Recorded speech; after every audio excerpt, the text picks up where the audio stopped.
the role of Islamic finance and management in post-pandemic economic stability. On Monday, 13th of February 2023. Firstly, let's say Alhamdulillah to Allah Subhanahu wa Ta'ala, who has given us mercies and blessings, so we can attend and gather in the place in good condition. Secondly, salawat and salam may always be given us to our Prophet Muhammad Sallallahu Alaihi Wasallam, who has guided us from the darkness to the lightness.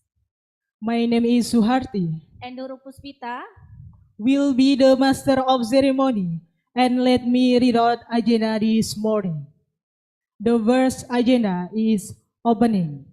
The second, recitation of the Holy Quran. The third, singing the national anthem of Indonesia Raya and Mars Muhammadiyah. The fourth, welcome speech and opening. The fifth, prayers. The sixth, photo session. And the last is closing.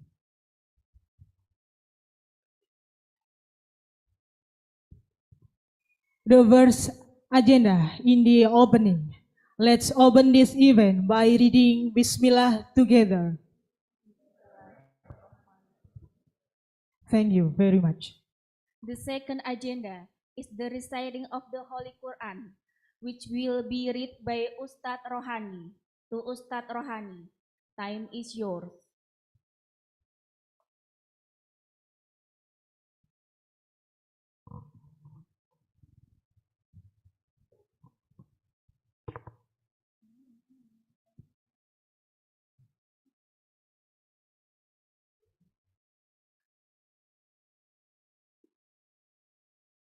Assalamualaikum warahmatullahi wabarakatuh.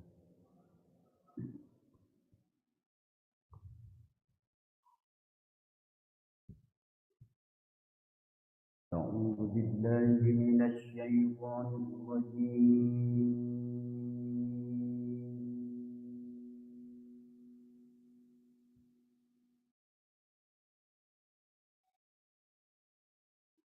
بسم الله الرحمن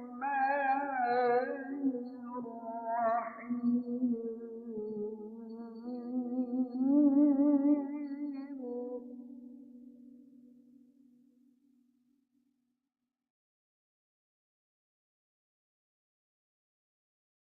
الذين يأكلون الربا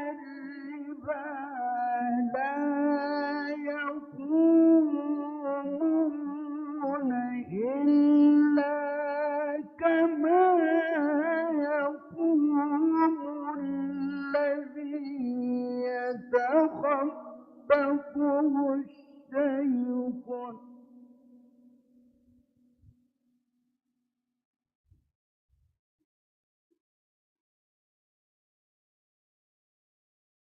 لا يقومون إلا كما يقوم الذي يتخبطه الشيطان من المس.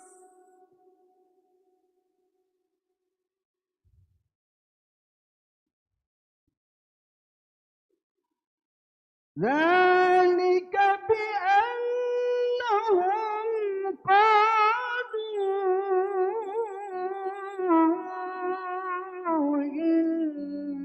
إنما البيع مثل الربا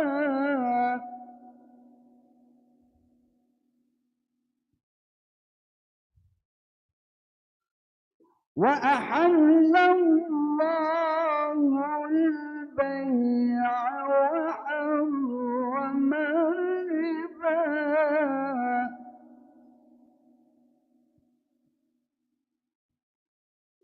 فمن جاءه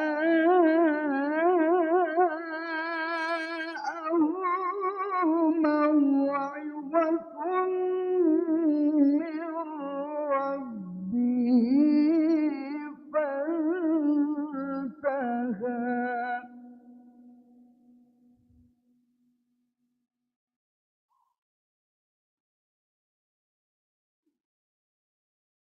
فمن جاءه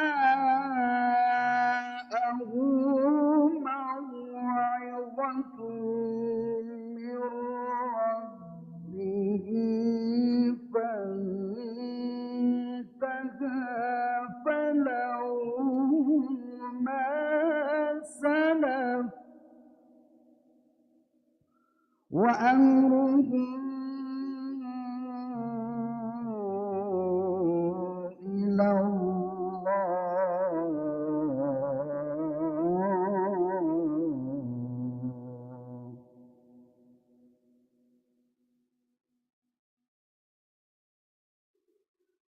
ومن عاد فأولئك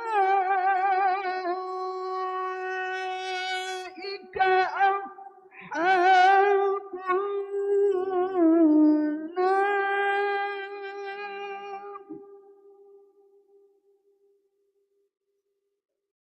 هم فيها خالدون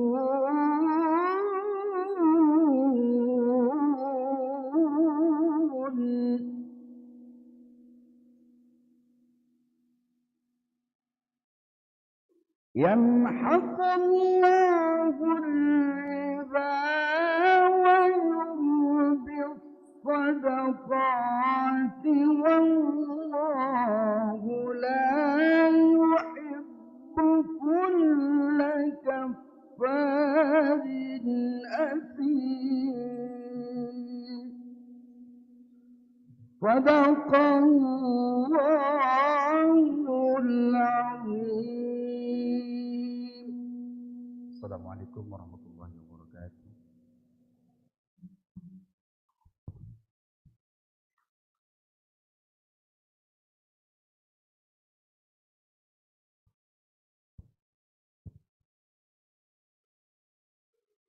The third agenda is singing the national anthem Indonesia Raya and Mars Muhammadiyah.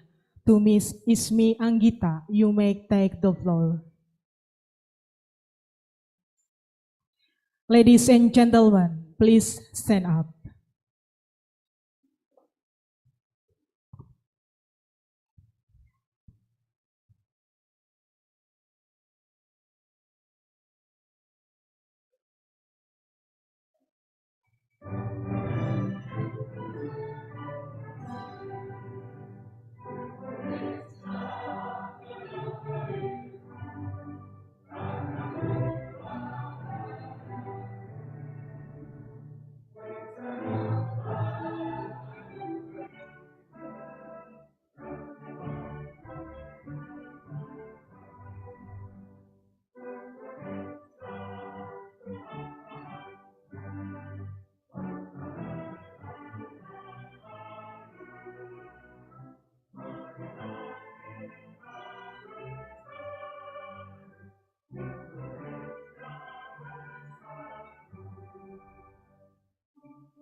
Ladies and gentlemen, please take your seats.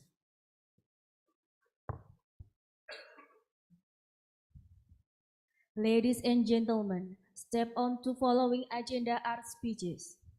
The first welcoming speech will be delivered by the Dean Faculty of Economy, Universitas Muhammadiyah Semarang, for Dr. Hairudin MT. Time is yours.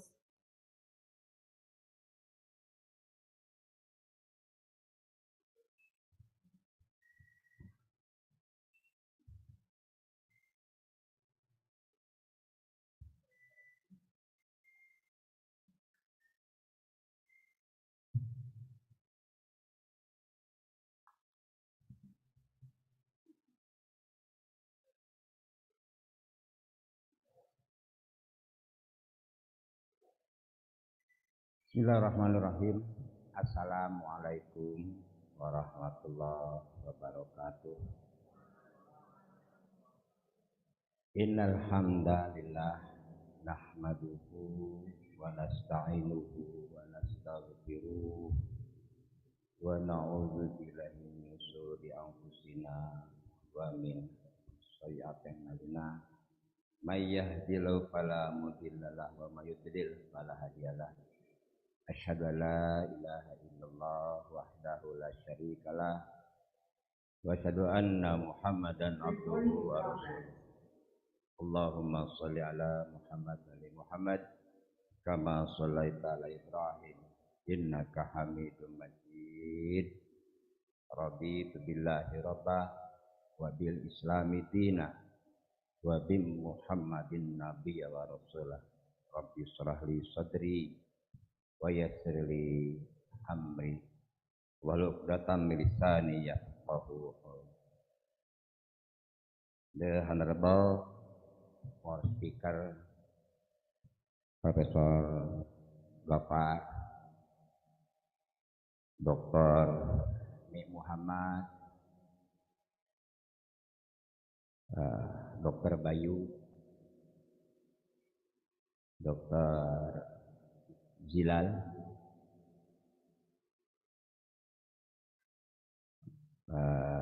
Profesor Jaka, juga Dr. Ahmad Tahrim from UI, Profesor Olive from Unisula, Prof. Widianto, Unisula, Dr. Fuad from Undip, and Dr. Ropah, also Undip, Dr. Suhan, Telkom University, dan our speaker and my student Fakultas Ekonomi, Economic Faculty, combine Indonesia and Inggris.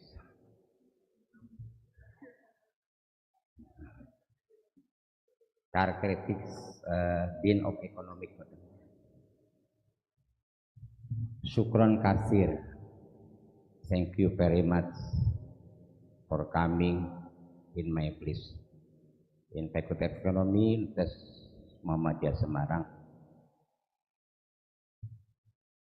Alhamdulillah, barokah insyaallah fi dunya ilal akhirah. Thank you for sharing of knowledge in economic Islamic.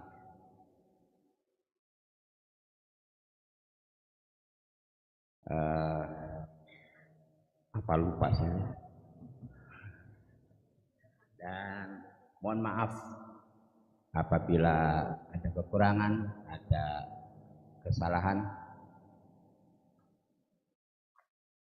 di dalam pelaksanaan acara ini, dan insya Allah untuk seminar berlaku untuk hari ini dan internasional workshop ekonomi Islami teori untuk hari ini dan besok. Insya Allah ini jadi barokah untuk semuanya, dan insya Allah kita akan mendapatkan sesuatu yang lebih ridha Allah untuk kemajuan lembaga, untuk kebaikan kita semua. Akhirul kata, assalamualaikum warahmatullahi wabarakatuh.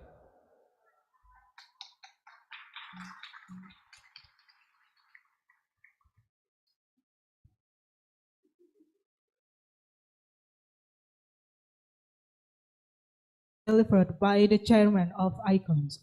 For Professor Abdul Gofar Ismail PhD, time is yours.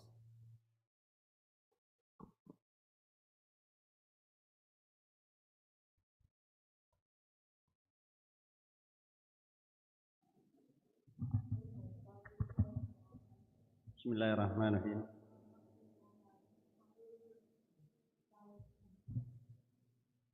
Bismillahirrahmanirrahim. Assalamualaikum warahmatullahi wabarakatuh. Alhamdulillah rabbil alamin, wassalatu wassalamu ala asyrafil anbiya'i wal mursalin wa ala alihi washabbihi ajma'in.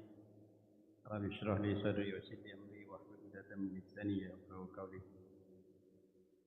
His Excellency Deputy Rector University Muhammadiyah Semarang,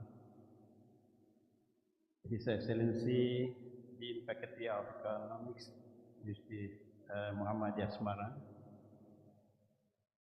distinguished guests, brothers and sisters. First of all, I would like to thank to Mrs. Muhammadiyah Universitas Muhammadiyah Semarang for inviting me to deliver a few words, in this conference and also in this workshop. I would like to mention a few things in this in my short speech. Brothers and sisters, the first Islamic Economic Conference that was held in Mecca in 1975.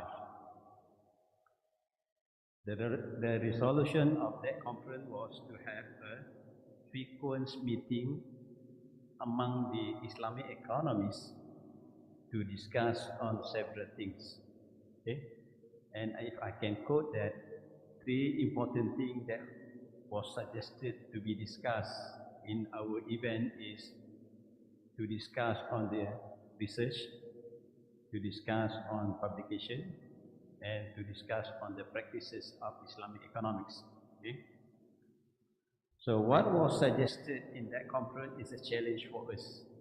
As a challenge for us as the next generation of Islamic economists, to come up with an event that can discuss on those three important things.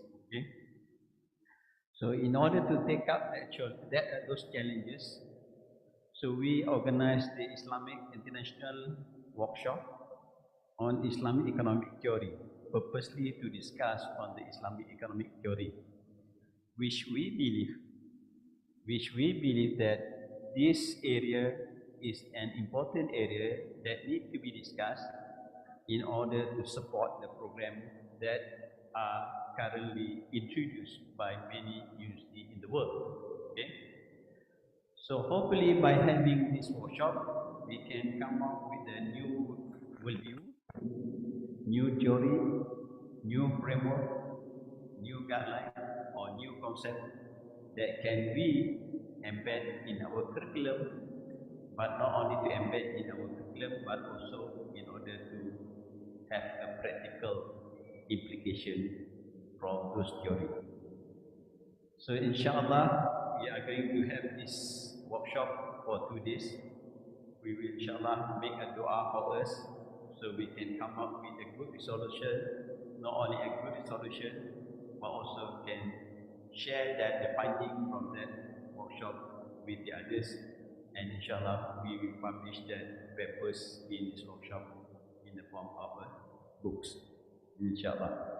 So make dua for us, and thank you very much to UNIMUS, and not only to UNIMUS but our strategic partners. UNIMUS, our Sultan Agong have been with us for many years, and also Islam Indonesia, okay, and of course my institution, Universiti Kebangsaan Malaysia, insyaAllah. Thank you very much.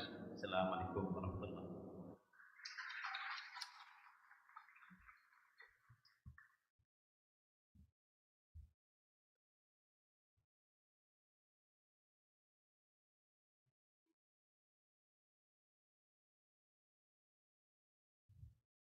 The third speech will be delivered by Vice Rector, Universitas Muhammadiyah Semarang. Afterwards, we request to officially open the role of Islamic finance and management in post-pandemic economic stability. For Dr. Budi Santosa, MSI Med, time is yours.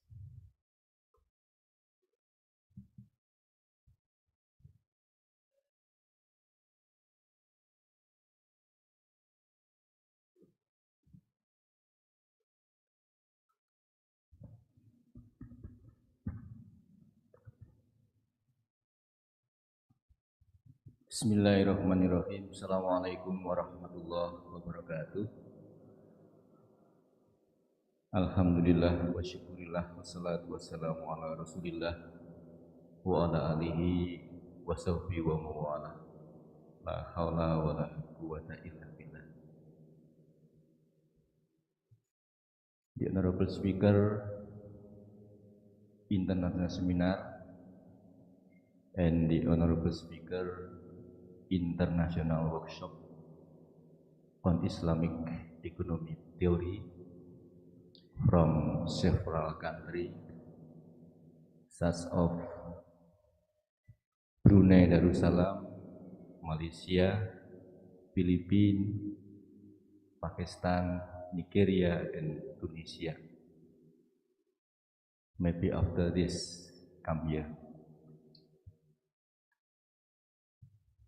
Our fellow committee, thank you very much, and distinguished all participants, ladies and gentlemen. I would like to welcome warmly to Universitas Muhammadiyah Semarang, one of 167 higher education Muhammadiyah institution in Indonesia. And I also would like to apologize as our rector, Professor Dr. Masrufi MPD, in unable to meet you all because he is still accompanying his mother to observe Umrah. Ladies and gentlemen, Universitas Muhammadiyah Semarang has a big faculty, and one of them Faculty of Economy, and the Economic Faculty which is in Islamic-based Muhammadiyah has a strategic position in developing in the study of Islamic economy, both in theory and practice. Through this workshop and seminar, several issues in Islamic economy, including Islamic finance, will be discussed. In particular, Islamic finance, whose principles are based on ethics and morality in the finance system that ensure community participation. Islamic finance plays great importance in improving the quality of life, equal distribution of income, and social justice for everyone. We hope that this international workshop and seminar will result in strategy and studies for the development of an Islamic economy. Ladies and gentlemen, on behalf of Rektor Universitas Muhammadiyah Semarang, by reciting Bismillahirrahmanirrahim, international seminar and international workshop on Islamic economy theory, I declare. Assalamualaikum warahmatullahi wabarakatuh.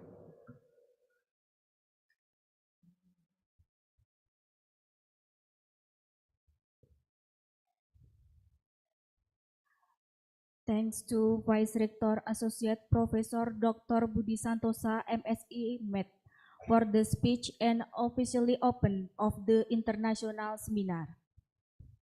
Ladies and gentlemen, we are step to the fifth agenda, namely the recitation of prayer will be led by Mr. Sriono MAG MPD. For Mr. Sriono SAG MPD, you may take the floor.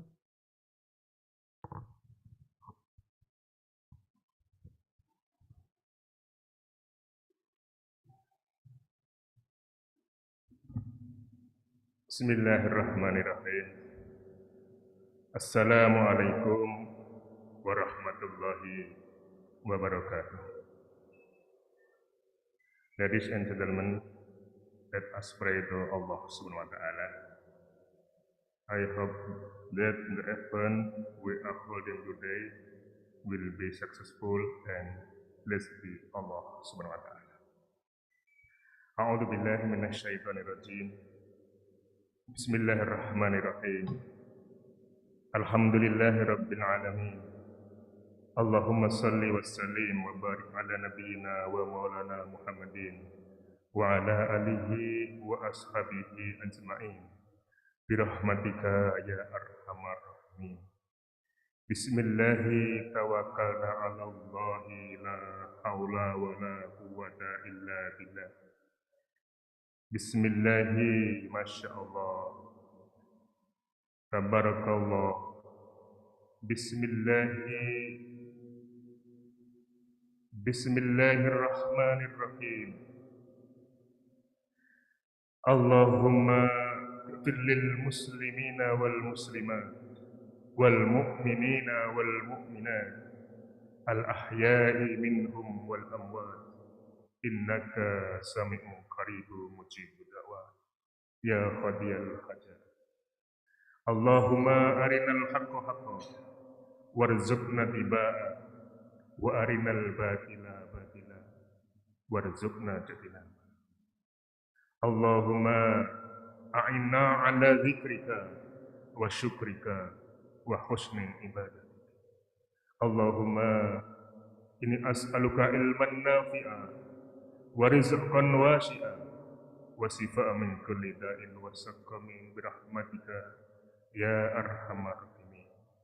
Allahumma inna nas'aluka salamatan fid dinina wa afiyatan fil jasadina wa ziyadatan fi ilmina wa barakatan fi rizqina wa taubatan qabla al-maut wa rahmatan 'inda al-maut wa maghfiratan ba'da al-maut. Allahumma hawin 'alaina fi sakaratil maut wa najjatna minan nar wal afwa 'inda al-hisab. Rabbana zalamna anfusana wa illam taghfir lana wa tarhamna lanakunanna minal khasirin. ربنا آتنا من لدنك رحمة وهيئ لنا من أمرنا رشدا ربنا آتنا في الدنيا حسنة وفي الآخرة حسنة وقنا عذاب النار سبحان ربك رب العزة عما يصفون والسلام على المرسلين والحمد لله رب العالمين السلام عليكم ورحمة الله وبركاته.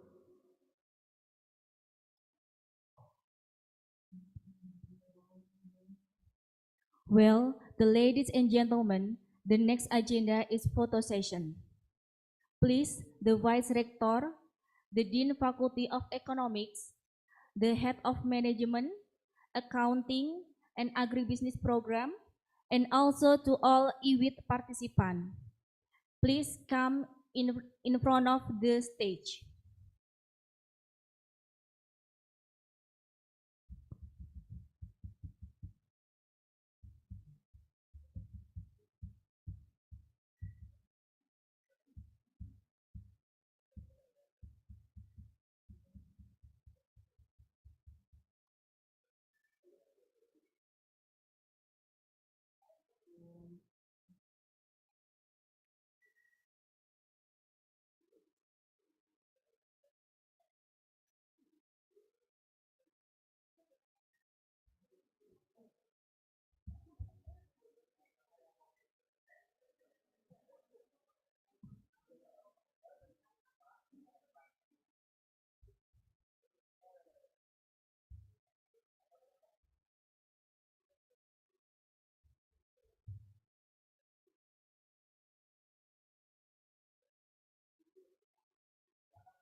Thank you very much. Have a seat.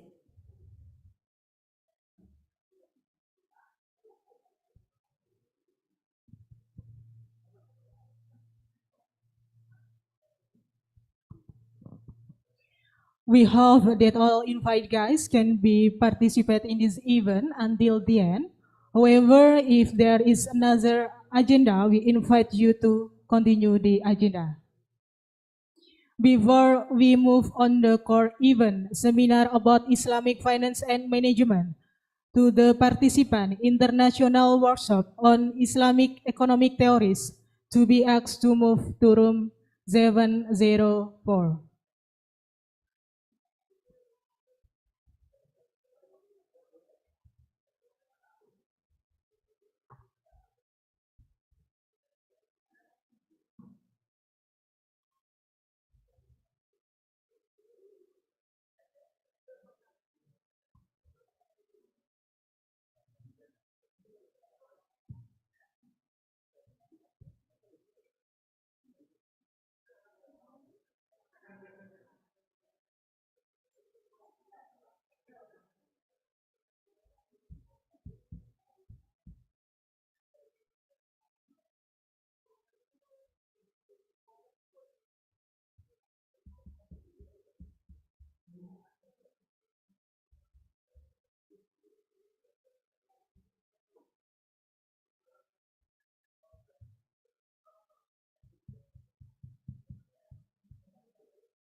Ladies and gentlemen, now we proceed to the agenda seminar that will be guided by Dr. Diah Nirmala Arumjani, SA MSI AK, as the moderator. We invite the moderator to come to the stage.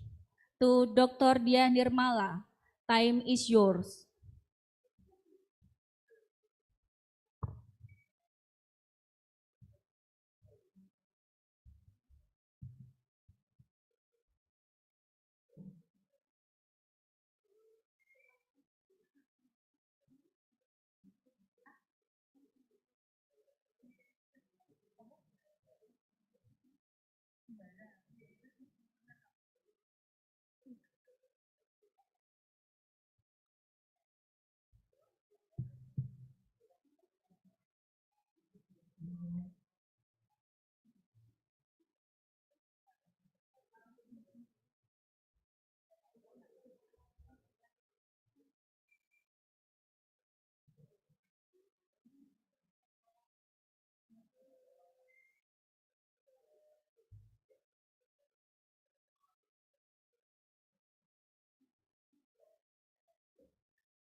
Bismillahirrahmanirrahim.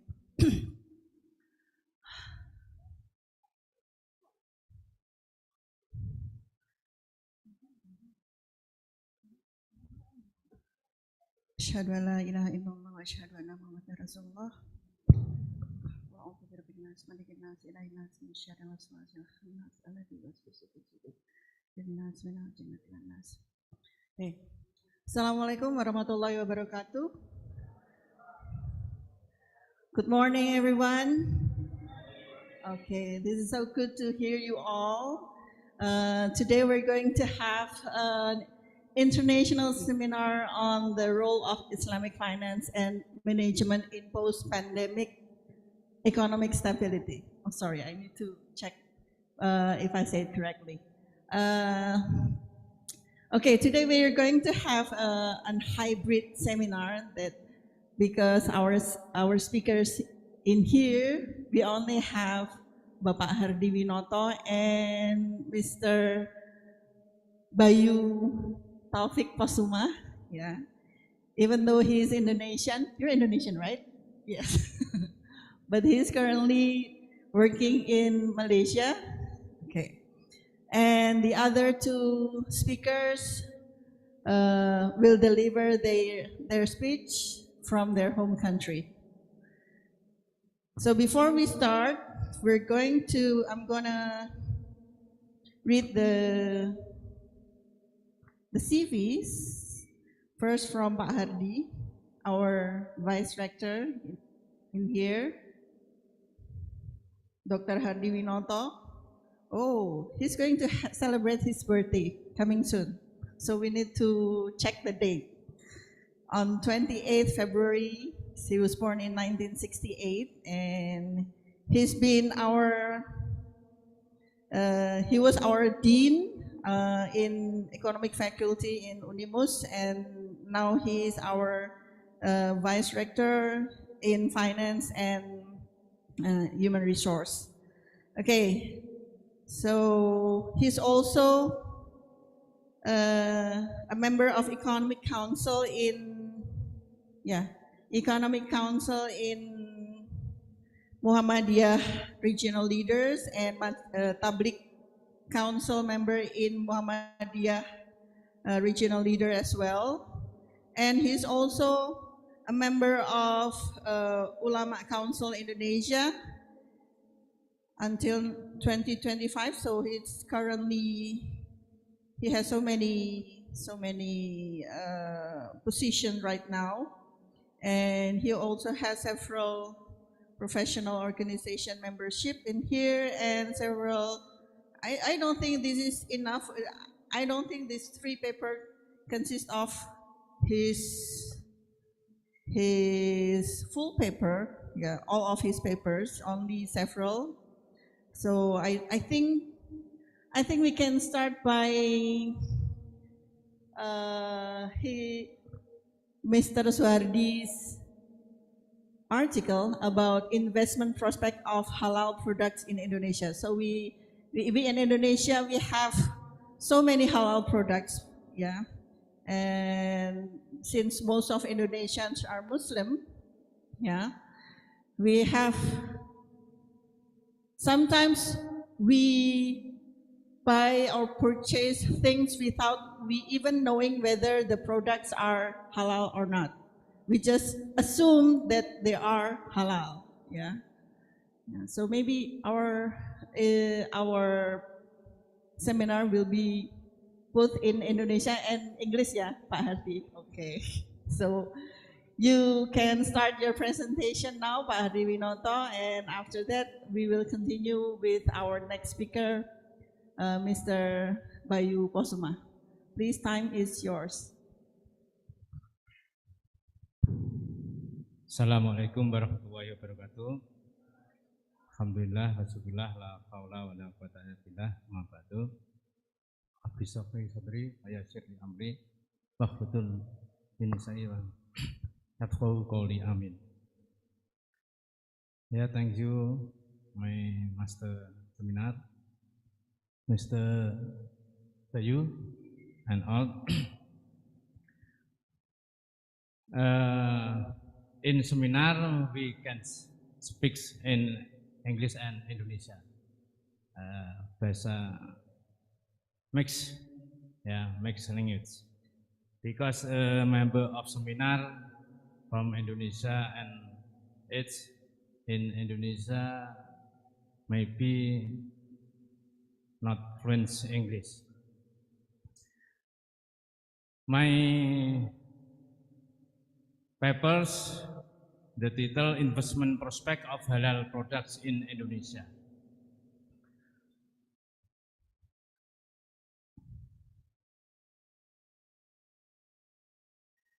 Yeah. Next.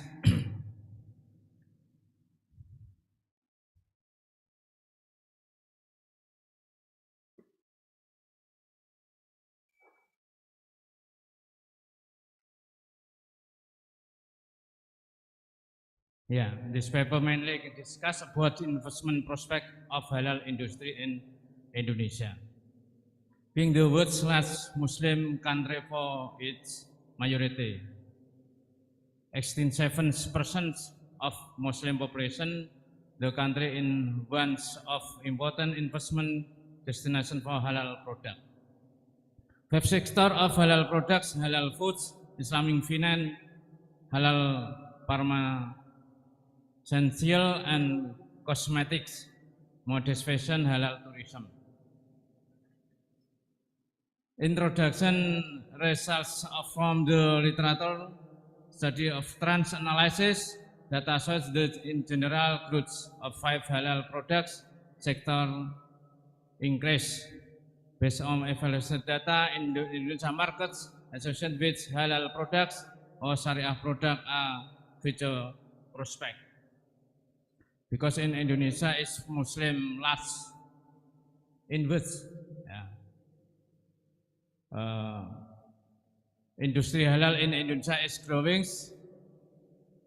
labeling or label in Indonesia because in Indonesia population Indonesia is very much. The Ministers of National Development Planning illustrated that 2020 population expenditure of halal lifestyle was estimated 3.5 trillion US dollars. Among them, foods believers expense 1.5 trillion, fashion, halal tourism, and restaurants, cosmetic, media, entertainment. The Hooks potential attracts in Indonesia present halal product, for example, in developing halal tourism sector with transformation. Yeah, in 2030, it is estimated global millennial growth will reach 1.5 billion Bappenas 2020.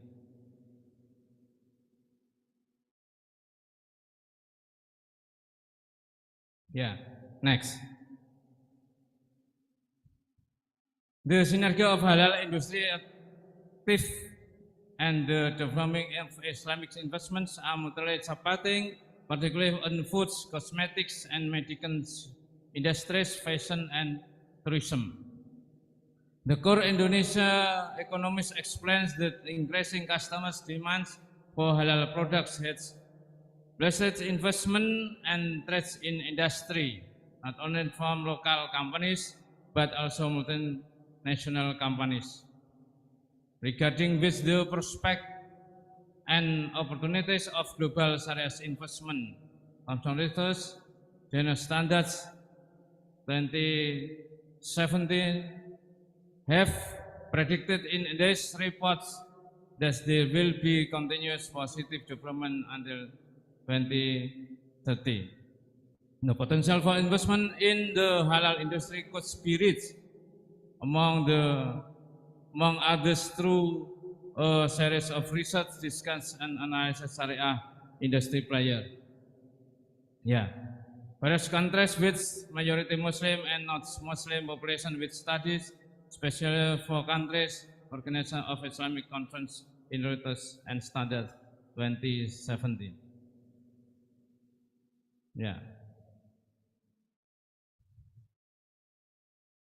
Investment on halal products in capital market with Syariah principle was also developed at the end of March 2020. Total Islamic stock trades in the capital markets reached Will corporate suku trades reach 60.5 trillion. Predictions are matched by including indicator investment value, innovation, new products from the goods of industry, finance and halal lifestyle, and improvement in the regulatory sector. We can see what's halal industry ranking. Indonesia ranking halal Islamic finance is 9th and halal pharmaceutical finance. NX not in first ranking in Malaysia, United Emirates, and total Muslim markets we can see together. Islamic finance is number 1 in Malaysia and Indonesia number 9. Prospect of halal investment. Prospect of halal investment is supported by the large Muslim majority population in Indonesia. In the words, Indonesia is majority in the words, but is not majority in the finance sector of Muslim. In Indonesia is 5% in Muslim atau in Islamic finance.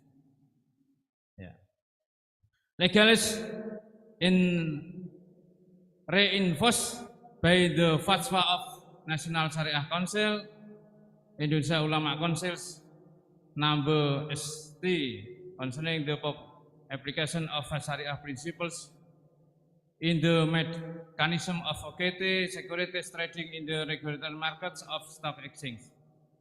The fatwa confirms that the implementation of Syariah securities trading on the IDX has strong foundation fikih law, that is usage equity securities transaction, the regulated markets. The study aims to analyze the investment prospect of halal industry in Indonesia. In fatwa ulama Indonesia, in the halal Indonesia itu is 20 councils. We reach methods we may reach in the paper of Indonesia Islamics. The present review was carried in such investment prospect of halal industry in Indonesia covering which sector? Finance, foods, pharmaceutical, cosmetic, modest fashion, and halal tourism. Maybe a 5 sector in Indonesia of halal industry. Will be usage of standardized accurate knowledge recording on relevant paper for literature review. From literature may reach in article. Next, elaboration conducted based on literature study and trend analysis of available data from the most relevant report and articles terms Indonesia role the mentioned 5 sector of halal investment. Ya, Indonesia halal investment, Indonesia halal product, Indonesian halal trend, dan ASEAN halal market. We can see from data from MUI 7022. Yeah, we can see number of corporates, number issue halal certificate, number of certificate products. Ya, Indonesia Certificate Data Halal Products Recording Foods and Beverage issues by LPPM MUI atau Majelis Ulama Indonesia. Position of Indonesia among the world's exporter of halal foods sector.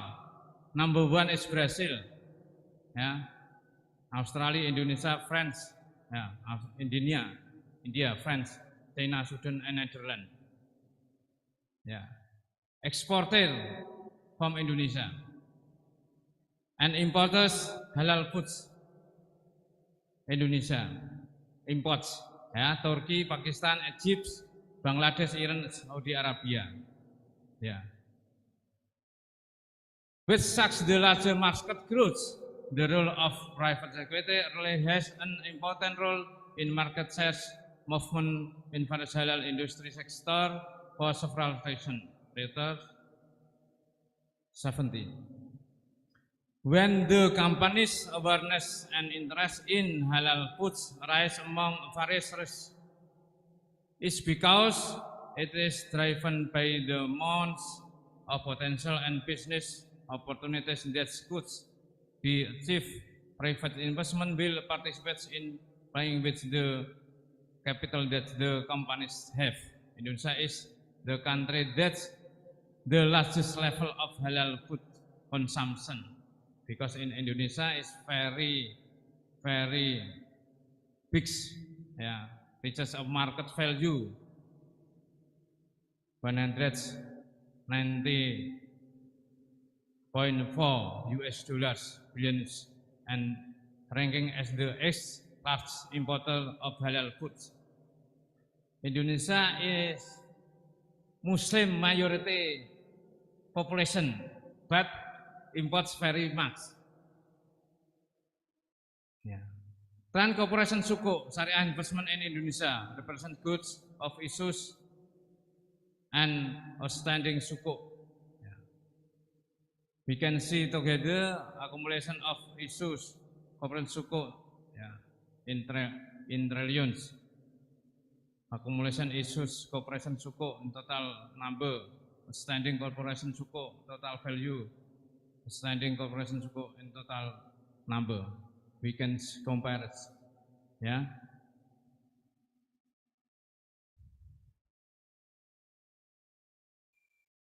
Not,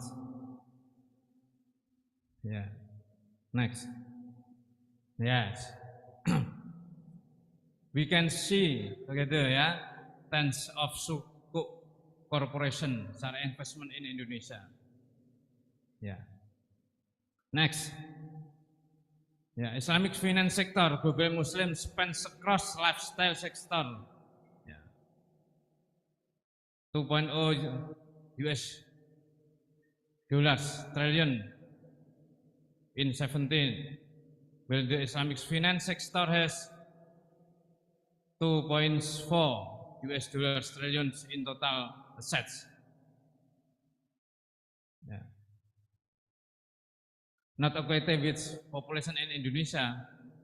Yeah, entities of Syariah and banks finance industry in Indonesia with Islamic finance sector. Yeah. Next. Yeah. Islamic finance sector at Edison Suko, the performance of Indonesia Islamic Mutual Funds experience increased development. Yeah. In 2016, outstanding assets under management of Indonesia Islamic Mutual Funds ranks next thing globally after quite Britain by total value. Yeah. We can see next. Yeah, yes. Yes, before. Yeah. Nah, halal products and cosmetic sector. We can see together the total expenditure of Muslim countries in the pharmaceutical and cosmetic industry sector in 46 billion US dollars, by placing Indonesia as the second largest exporter. The export value reached 600 million US dollar, and fourth largest imported country with import value reached 100 US dollar millions.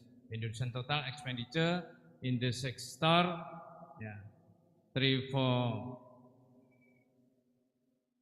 billion US dollar. Next, trend in number of international Muslim tourism arriving in Indonesia from 2016 and 2022. We can see together international tourism and Muslim tourism.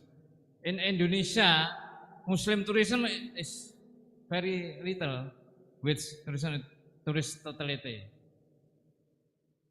But hotels and place of tourist is very liberal. Not. Jadi kita lihat terus meskipun Indonesia ini Muslim terbesar, tapi turis Muslim kan lebih kecil. Tetapi hotel dan lain sebagainya belum tentu semua syariah. Intinya begitu ya. In terms of global Islamic economic indicator, score of in halal travel sector, Indonesia is ranking 4th in the world. Nah, ini yang tertulis. In 2006-7,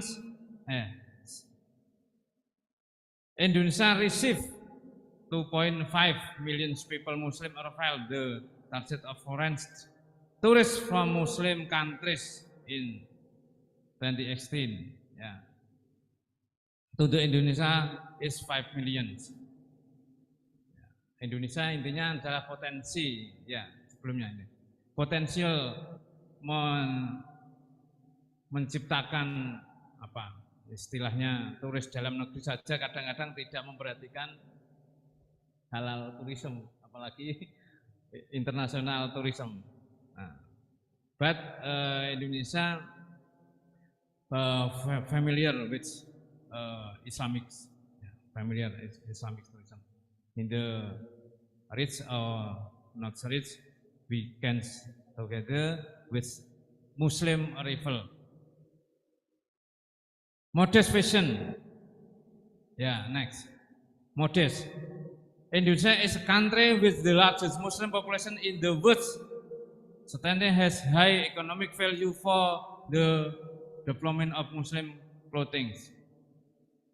We can see in the community, in the school, in the markets, modest fashion is Muslim.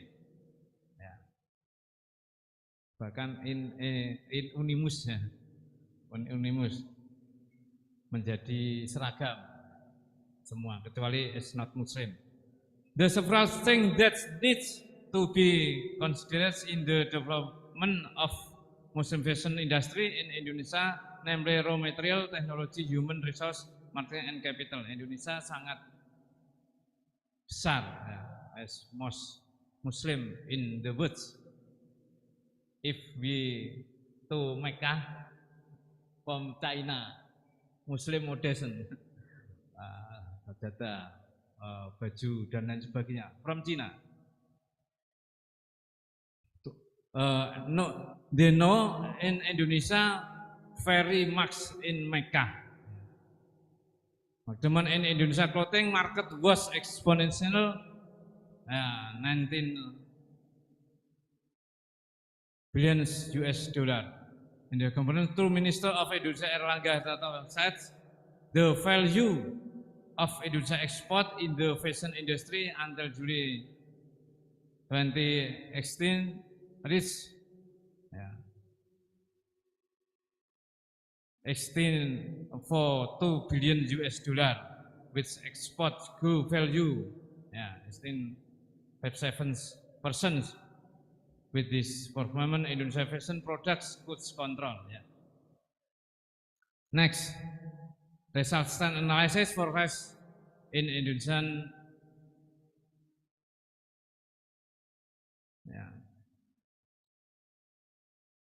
weekends 200 to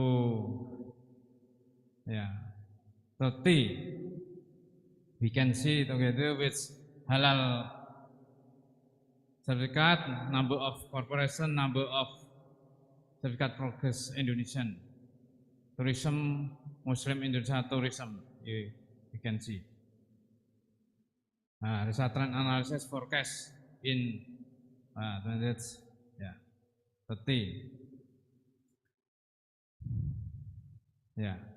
Finding prediction results through analysis, conclusion. We can see next. Conclusions. Number of corporation involved halal products. We can look at the see. Conclusion. Based on analysis and discussion, conclusion. Next, conclusion. Okay. Analysis discussion is was that Indonesia has investment prospect in halal industry, which can provide a return to investors. The halal industry by food sector, Indonesia has the highest market value corporates compared to Muslim countries. Highest market in Indonesia compared to Muslim countries, and supported by very significant number of halal private product from 2030. Islamic sector, financial sector Indonesia has positive trends supporting indicator of financing investments in the of sukuk, increasing the number of Islamic financial industry, namely industry banks, Islamic insurance, and Islamic value capital. Likewise, in the pharmaceutical and cosmetic sector in Asia Indonesia, one of the second largest producers after Malaysia, so that this sector must continue to be supported by policies that supported to the may transform masker, such supporting the Islamic finance industry. In the Syariah fashion sector industry, Indonesia has significant growth every year. 20x, the value of export increase X% growth. Finally, the tourism Indonesia industry has become of the most potential in Indonesia based on the number of Muslim tourists visiting Indonesia over the past few years. Based on calculating using trend analysis, Indonesia has very favorable prospect for investor with high rates of return-based development trends that the fully capitalized. And thank you. Saya gunakan waktu yang sedikit supaya yang lainnya bisa menggunakan yang lainnya. Itu. Ya, terima kasih. Thank you very much, with moderator. Okay, let's give a round of applause to Pak Hardi Nonto. Thank you for the presentation. It's very interesting regarding the halal products in Indonesia, as we know that we Indonesians tend to assume that products that we consume are halal. Yeah, we never really care when we buy things in food stalls, local food stalls, or in warung, or in even several products, bigger food chains in Indonesia. They don't have halal products, but yet people keep buying from them. Yeah, so it's very. We need to consider more what we eat, what we consume should be halal, because what enters our body will define us. Yeah. Okay. Thank you, Pak Hadi, for the presentation. It's very interesting, and hopefully in the future we can improve this. Yeah, we can make all the real halal products halal. Yeah. Okay, now we're going to continue our seminar with our second speaker, that is Dr. Bayu Taufik Posuma. Okay, Dr. Bayu Taufik Posuma, this is the CV is quite intimidating, yeah. Or should I use intimidating or inspiring? This is eight pages long CV. Okay, let's just read. This is Mr. or Dr. Bayu Taufik Posuma. He is senior lecturer at School of Social and Economic Development, University Malaysia Terengganu. Senior Research Fellow at Islamic Economic Studies and Thought Center. Oh, that's very interesting. IESTC Malaysia, member of Indonesia Islamic Economic Expert, or EAEI. Yeah. So Mr. Bayu Taufik Posuma here, he was born in no birthplace. Okay, let's just continue with the date of birth. He was born, he's just celebrated his birthday on 15th of January 1974. And he's currently reside in Taman Permin Makmur Gong, Badak, Kuala Nerus, Terengganu, Malaysia. Okay, he has his Scopus ID, Orchid ID, and his education. He studied in University Muslim of Indonesia, that is in Makassar, right? Yeah, in Makassar. And then he continued his PhD in University Kebangsaan Malaysia, Pak Bayu. And then he continued to postdoctoral fellow in Islamic economic. Yeah. He's got various working experiences. Yeah. From 1998 to 2000, July 2010, and it's very long list in here that we have.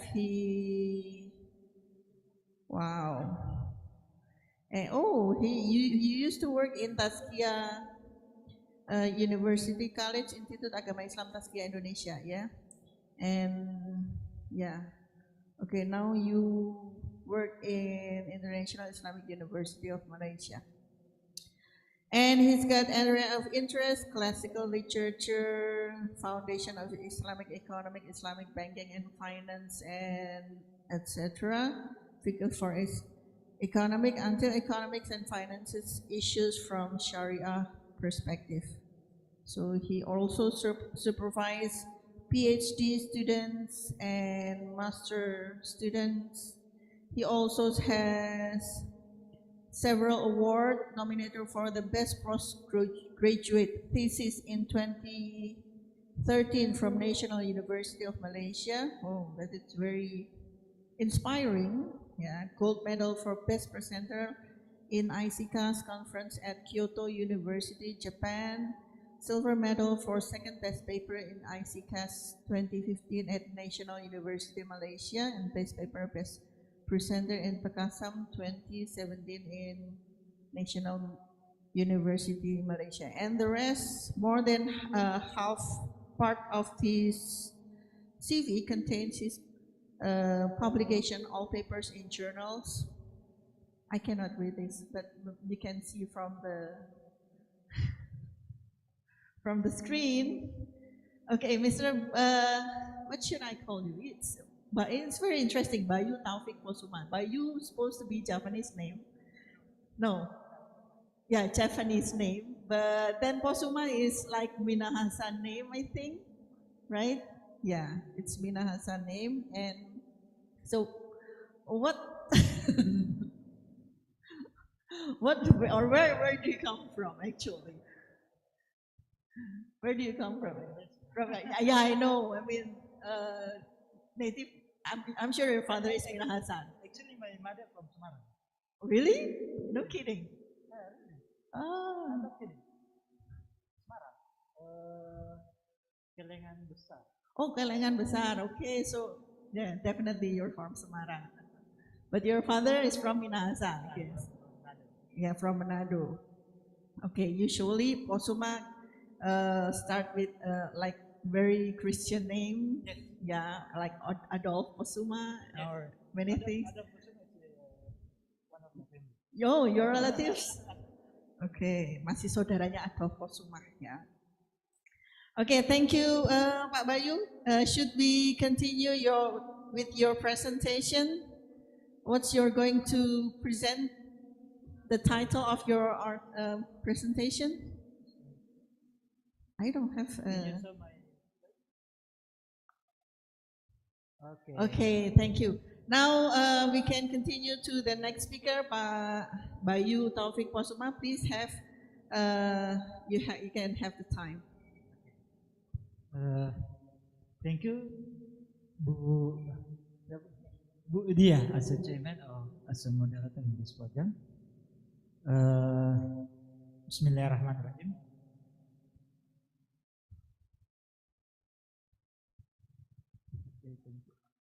Assalamualaikum warahmatullahi wabarakatuh. Alhamdulillahirabbil alamin. Wa bihi nasta'inu ala umuri dunya waddin. Wassalatu wassalamu ala asrafil anbiya wal mursalin, amma ba'd.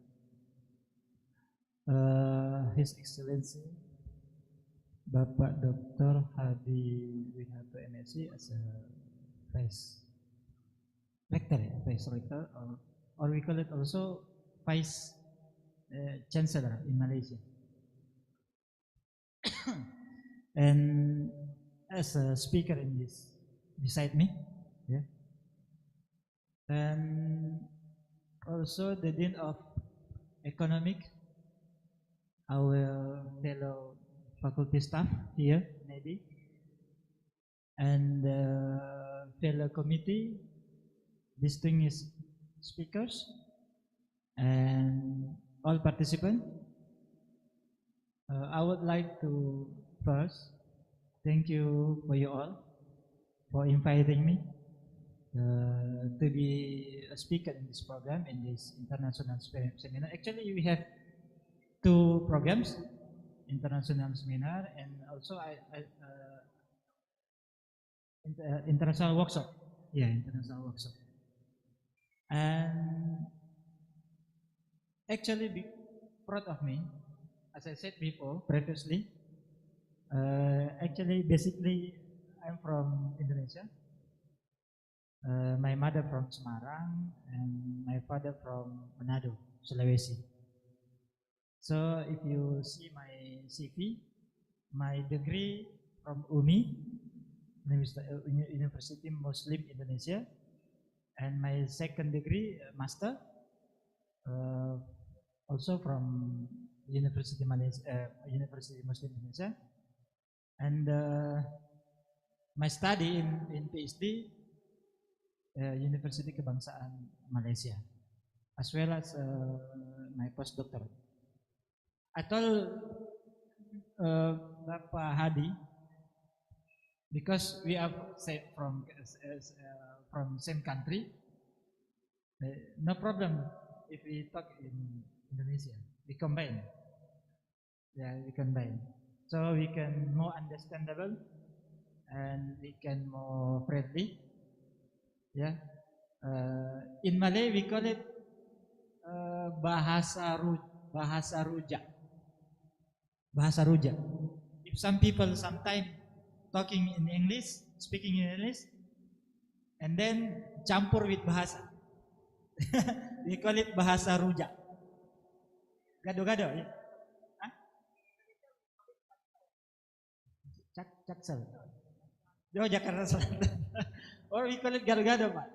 Yeah, because sometimes we speak in English, sometimes we speak in both, yeah, Malay and English. Okay. My presentation here, actually my new title, not role of Islamic finance in post-pandemic in the Indonesia context, but the new title, this is incorrect, but my new title is Role of Islamic Social Finance in Post-Pandemic, a Proposed Model. Yeah, a proposed model. Yeah. Okay. When we talking about COVID-19 pandemic, ya, ketika kita berbicara tentang COVID-19 pandemic, ya, I think I don't need to talk about what causes and what is the impact of COVID-19. No need we talk about that. I think why we don't need to talk the impact and the causes of COVID-19 pandemic, because we have feel it ourselves. Kita sudah merasakannya sendiri, and we already experience it. Kita sama-sama sudah mengalaminya sendiri. Even though our experience is different, meskipun pengalaman kita itu ya berbeda masing-masing. Ya, some people feel it hard, and some people feel more soft. Ya, ada di antara kita yang merasakannya secara keras, bahkan sampai ada sebagian di antara keluarganya yang meninggal. Ya, saya punya fellow, saya punya kawan. I have friend in Terengganu. Orang tuanya, bapaknya, kemudian ibunya, kemudian kakaknya itu meninggal secara hampir bersamaan, cuma selang beberapa hari saja, disebabkan COVID-19. Yang ironinya dan menyedihkannya waktu itu, karena kita restricted by countries, ya, jadi kita kan dibatasi oleh negara, jadi kita tidak boleh keluar dari Malaysia, dan akhirnya karena keluarganya itu meninggal berderet seperti itu, dia juga tidak bisa keluar, ya. Sampai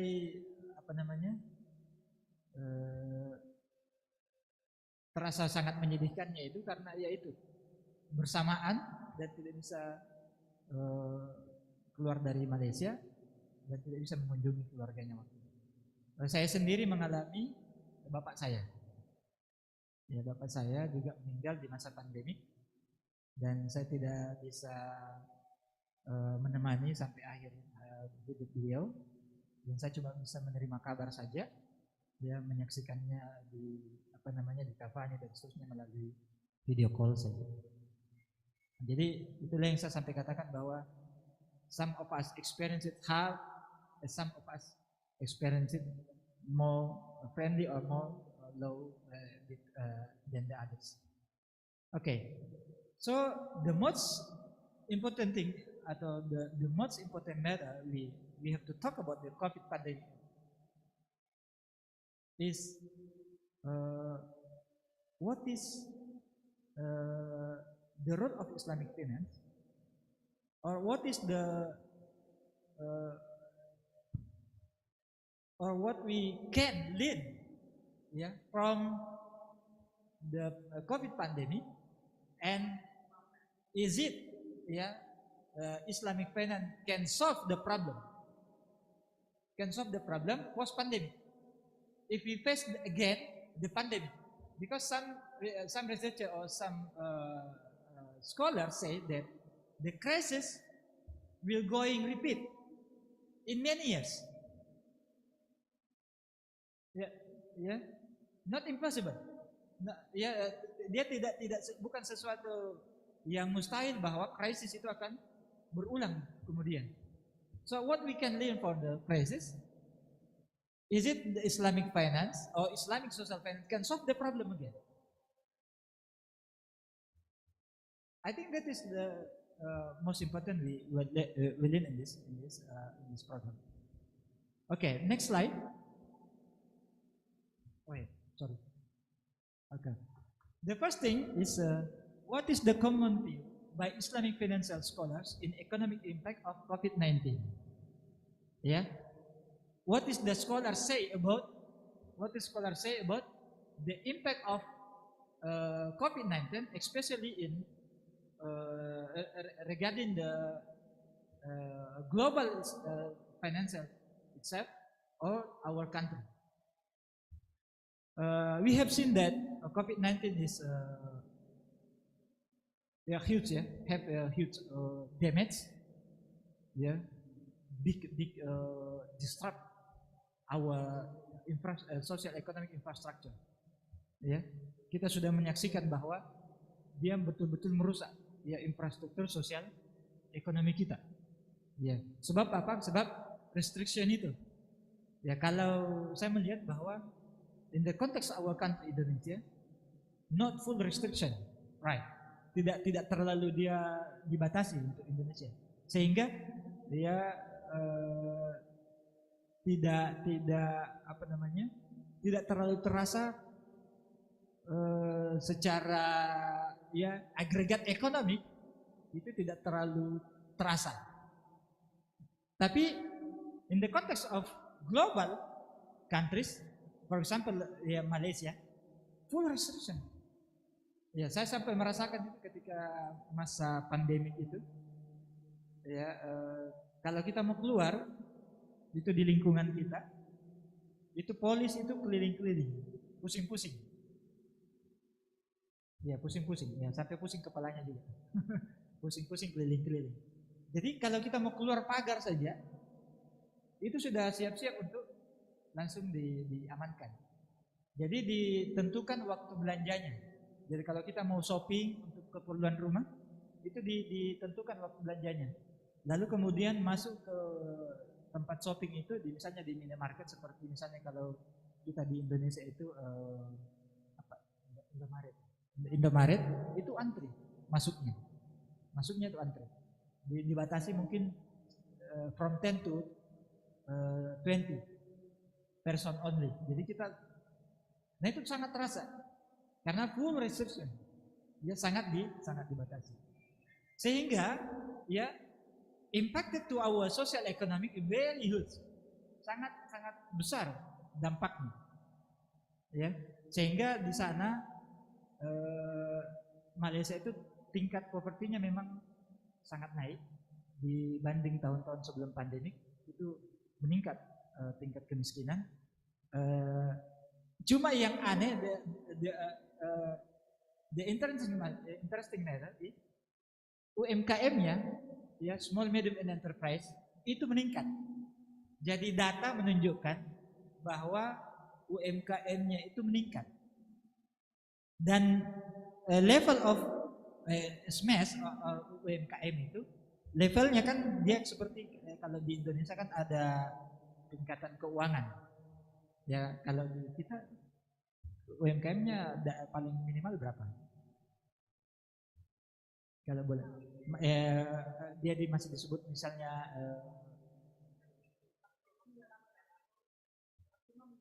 5 miliar. Itu gede itu. Mikro ya. Nah itu jadi di sana sebetulnya sebelum pandemik juga sebesar itu, kurang lebih. Tapi ternyata setelah pandemi itu menurun. Jadi level daripada dia include in SMS or not itu sudah menurun.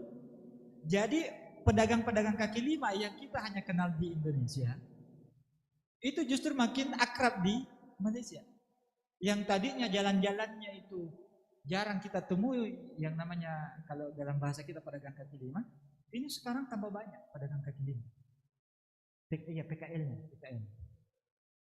Tambah banyak, itu terasa banget di Malaysia waktu itu. Iya. Nah ini memang perbedaan antara Indonesia dan Malaysia, karena ya kalau di Indonesia mungkin di kita we can say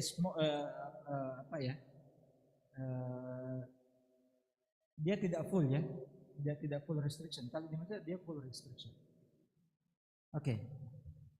So itu yang menjadi impact dari nah, apa kata what is Islamic finance scholar said about this? They said that the main cause of the pandemic, yeah, impact to our social economic because the system, because the economic system, the economic system developed based on rebellion, yeah, based on interest. That's why when we face for example, health crisis, the impact is very huge to our financial system. Okay, next. Okay, does Islamic finance have the solution? That is the question. Does Islamic finance have the solution for the crisis? Yeah, I said previously, we will face the more crisis in this year or the next year. Yeah, global crisis. That's right. The big question is, does Islamic finance have the solution?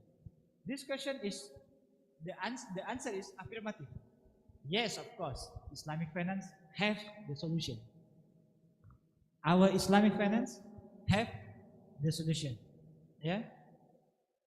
The Islamic finance will lead the global financial system to overcome the crisis, because our financial system in Islamic not developed in an interest, developed with profit and loss sharing. If we share our profit, we can share also our loss. Meaning that we can feel the loss together, not only profit. If you feel difficult, you can share difficult to me. Yeah. In other side, when I feel difficult, I can share difficult to all of you. That is the Islamic finance. So we call it profit and loss share. And the experience saw that in terms of theoretical, in terms of behavior, in terms of factual, yeah, Islamic finance saw that, yeah, our system is very strong. Yeah, our system is very, very strong because developed in prohibition of riba, yeah, prohibition of what we call kezaliman, ya, kezaliman. Islam prohibit kezaliman to the others, ya. Tidak boleh kita untuk lalu kemudian menzalimi orang lain. Ya, makanya kita adakan international workshop teori, economic theory, karena some theories in our conventional theories we have to revise, we have to correct, ya. Bahkan beberapa teori ekonomi Islam kita juga itu masih terpengaruh dengan konvensional teori, ya. So makanya kita adakan international workshop. Oke, next. Kalau kita lihat di sini di yang slide number 4, ya, kita lihat di sini beberapa bagian daripada sistem ekonomi Islamic finance yang kemudian bisa sebagai solusi. Ya, we have zakat, we have infak, we have wakaf, ya, we have what we call it Islamic social finance. Islamic social finance. Dan in the context of pandemics, ya, yang paling banyak menyelesaikan ya problema sosial ekonomi di masa Covid itu adalah social finance, Islamic social finance. Ya, zakatnya, ya, wakafnya, kemudian infak-infaknya itu yang banyak menyelesaikan problem di mana-mana negara in the global context itu banyak menyelesaikan masalah-masalah sosial di masa pandemi. Ya, karena government budget is very restricted in that time. Ya, jadi budget pemerintah waktu itu sangat terbantu dengan keberadaan lembaga-lembaga social finance. Ya,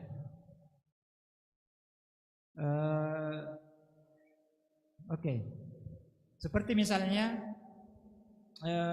kalau di Malaysia, in the context of Malaysia,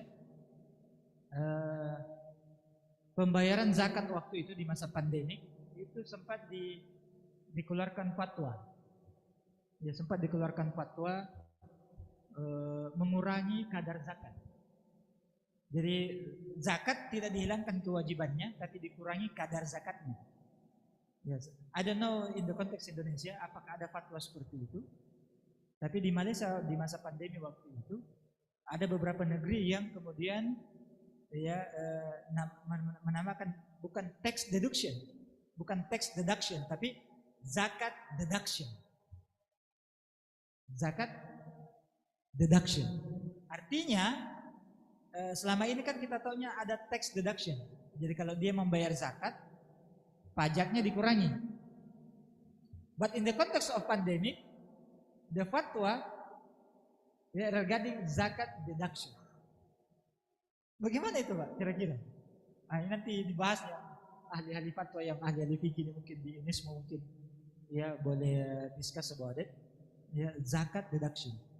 Ternyata ada katanya di zaman karena ini fatwa dari beberapa negeri, ada di zamannya Umar bin Khattab radhiyallahu anhu. Pernah ada praktik begitu. Jadi ketika itu masa paceklik, ya masa krisis juga di masanya Umar, itu kemudian zakat tetap diwajibkan, tapi yang terkena dampak krisis itu kemudian tetap diwajibkan keluarkan zakat, tapi zakatnya itu tidak seperti kadarnya yang biasa. Ya, for instance, ketika kita makan beras misalnya, selama ini kita makan beras apa ya? Kalau beras di Indonesia yang normal berapa harganya? 15.000. 15.000. Berarti zakat yang kita keluarkan juga beras dengan harga 15.000 ya. Nah, ya kali 2,5. Nah, di masa pandemi fatwanya itu kalau biasanya dia makan beras 15.000, maka dia boleh mengeluarkan zakat seharga 7.000 berasnya. Itu maksudnya zakat deduction. Ya, tapi tetap mengeluarkan zakat, cuma bukan dengan harga yang biasa dia makan. Nah, itu salah satu solusi. Ya, one of the solution from Islamic social finance. Jadi zakat kita tetap keluarkan, tapi dengan zakat deduction. Kemudian what we call it blended finance. Ya, blended finance has three source of fund.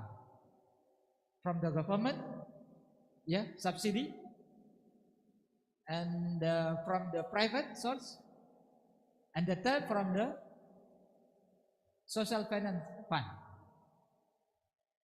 That is we call it blended finance.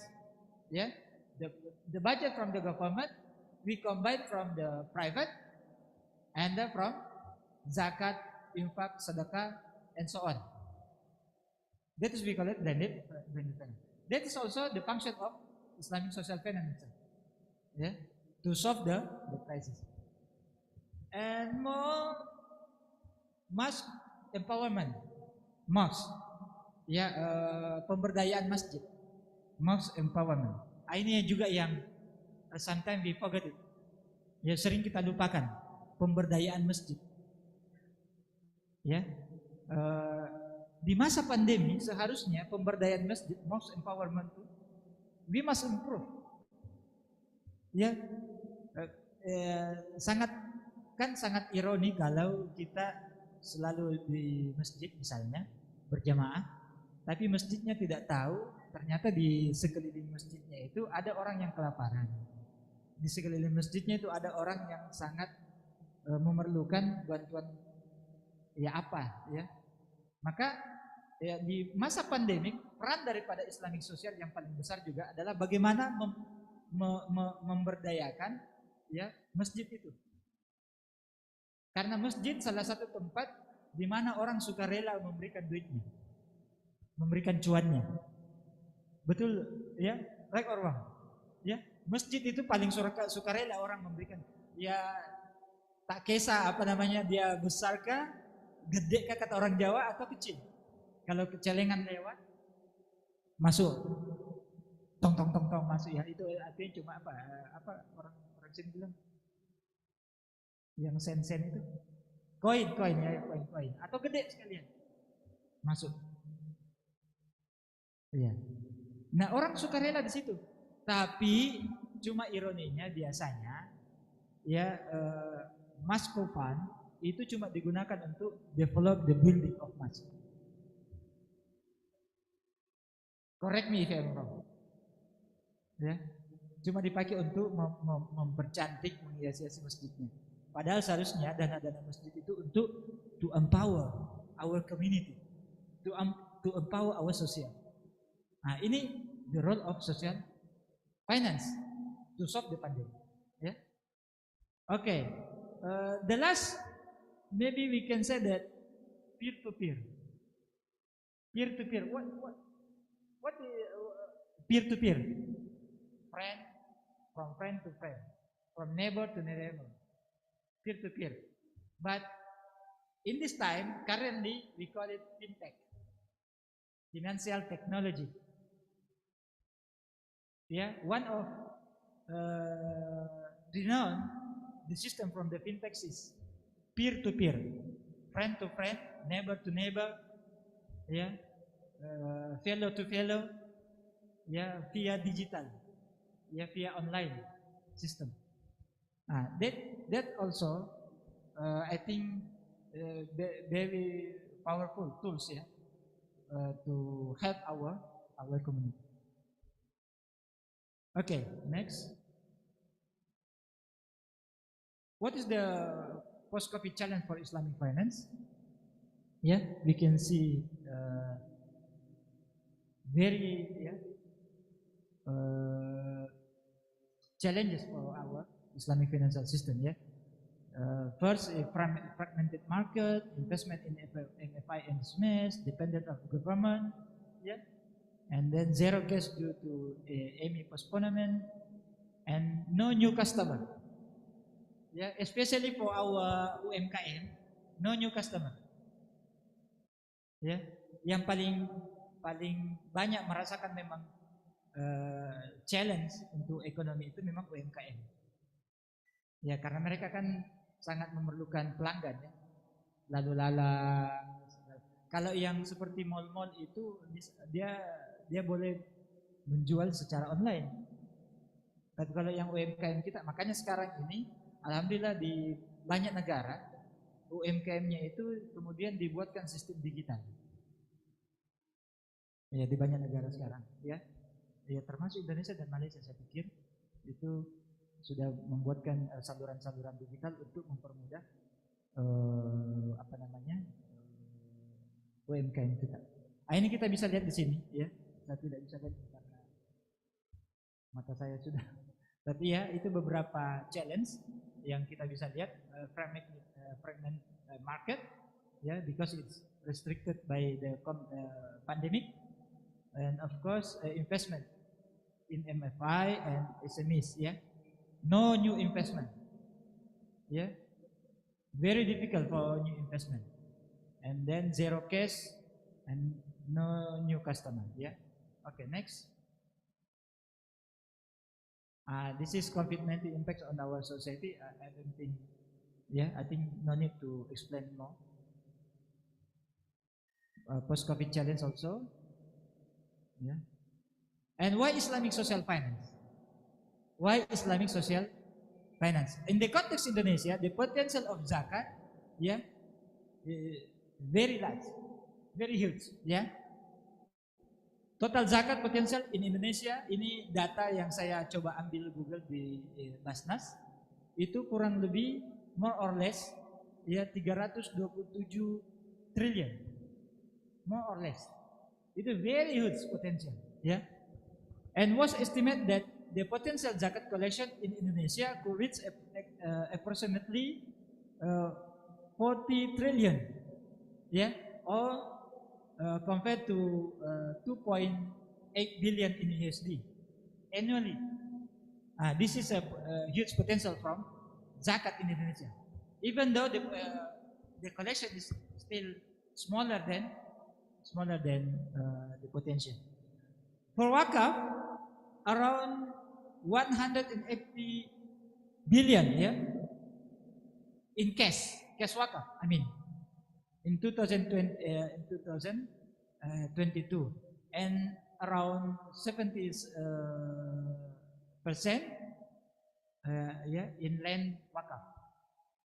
Land wakaf. This is a huge potential. Yeah, around 2,000 trillion rupiah. Yeah, the value of land wakaf 2,000 trillion rupiah. Yeah, can we imagine the potential of wakaf in Indonesia? But these are not managed and used productively because of the unavailability of fund for the development according to the national body of wakaf in Indonesia. So ZISWAP or zakat, infak, wakaf, and so on is highly aligned with SDGs. Yeah, SDGs. Okay, the role of Islamic finance in post-COVID era. Ya, ini no need to explain more. Okay, what Islamic social finance can do? This is my proposed model. I combine this model, yeah, with two model, ZISWAP model and what we call it NDAS model. Yeah, NDAS model. This is actually I explore from the well-being institution from Malaysia. Yeah, we call it national and domestic. Yeah.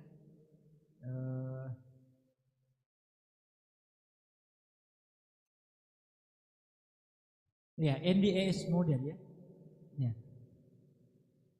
Can you, operator? Can you make it bigger than? Tolong digedein, bisa enggak? Mata saya ini sudah enggak. Atau saya coba search di ini saya ya.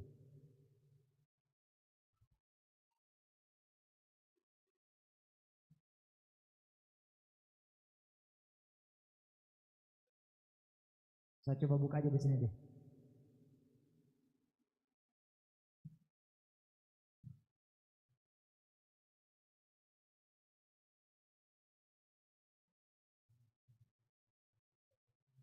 Iya, saya lihat di sini aja ya. Jadi NDAS model ini, ya, National Domestic Economic Auto Sustainability Model, ya, ini developed by researcher, Malaysian researcher, ya, in Malaysia, ya.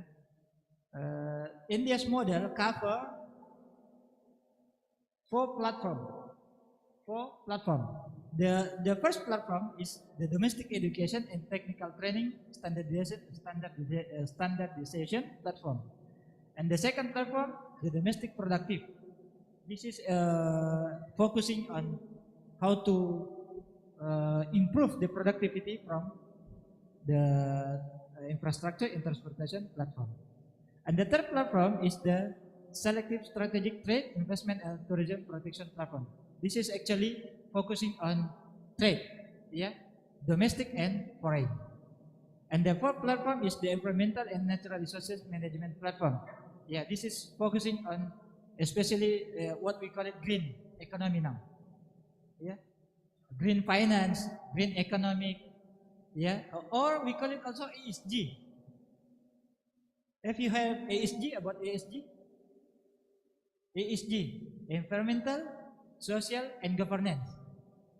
This is new trend in research.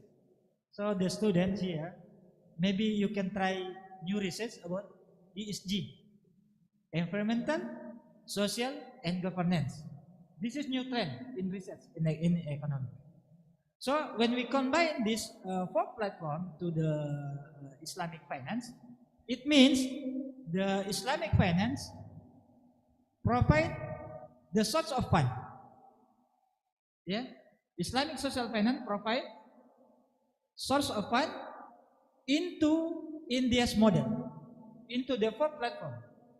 So the two model combined into the what we call it sustainability model. So the sustainability model will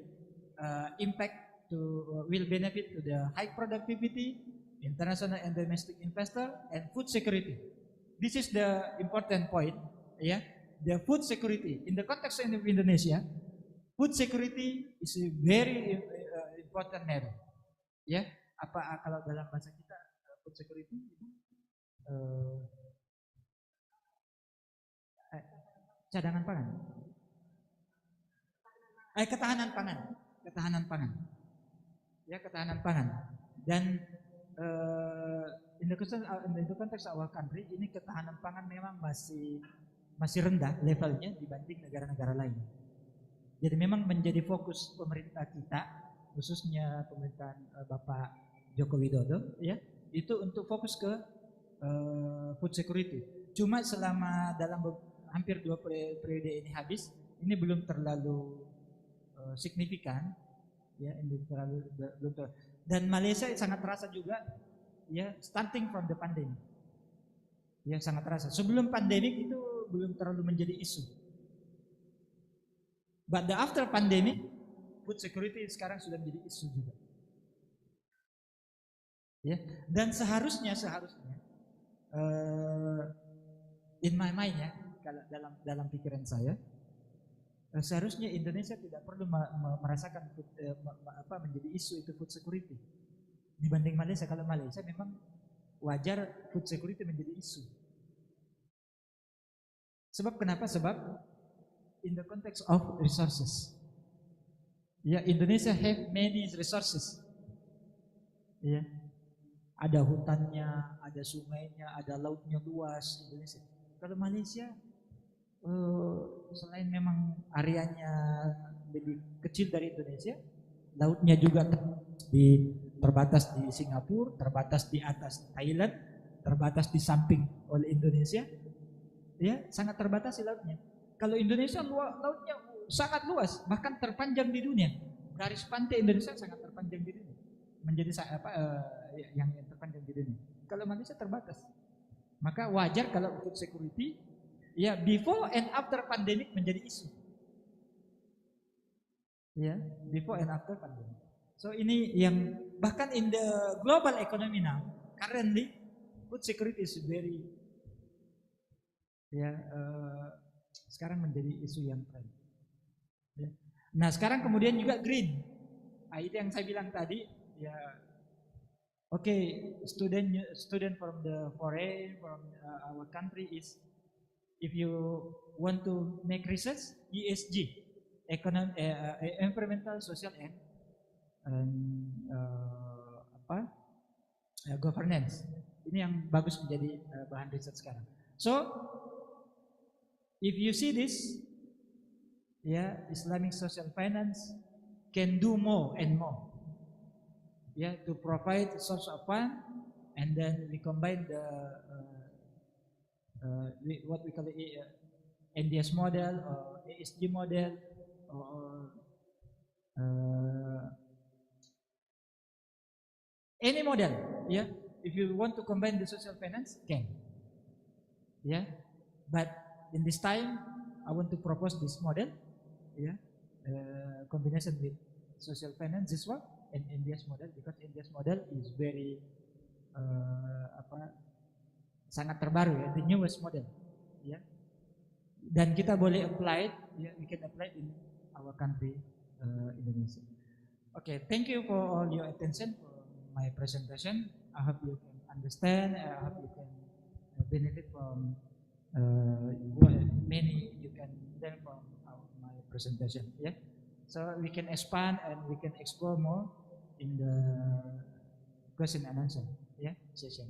Thank you, Chairman, and thank you, participant. And I close my presentation with thank you and Assalamualaikum warahmatullahi wabarakatuh. Waalaikumsalam warahmatullahi wabarakatuh. Okay, let's give round of applause to Pak Bayu. This is very interesting. We have some new concept about Islamic economics, particularly in Southeast Asia, yeah, Malaysia and Indonesia. And since we still have to wait our next speaker, that is Mr. Salman Ahmad Sheikh, which is currently, we're waiting because the time difference between Indonesia and Pakistan, and he still have to take his kid to school. What time? But in Pakistan? Don't join. Oh, okay. So we have to wait. While we are waiting, we can discuss maybe a little bit about what we have already absorbed from our speakers in here. Okay, while we are waiting, you can ask question. Any question from the audience? Yes, please. Yes. But the corner one, yeah, you.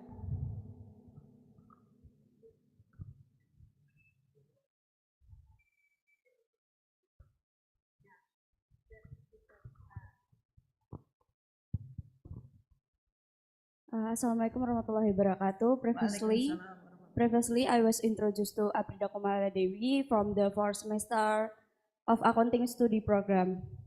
I want to ask Mr. Hadiwinoto permission to ask why is the development of the halal industry considered important in improving the economic in Indonesia. Thank you. Okay, thank you. Why is the halal industry is important in Indonesia? I don't think it's only in Indonesia, but even not in Indonesia, when you go to Japan, there are now currently many industry in Japan, they consider to put their halal logo. They have halal hotels, they have halal, yeah, Korea as well, yeah. But no, it's okay, good question. Why it is important? I don't think not only in Indonesia, but on all over the world. Okay, now, any question, please? Okay, now from the lecturer, Pak Cahyo. Please.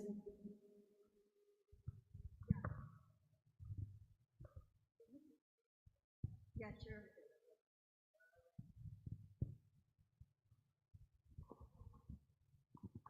Okay, my name is Cahyo. I'm a lecturer and I'm a finance area practitioner.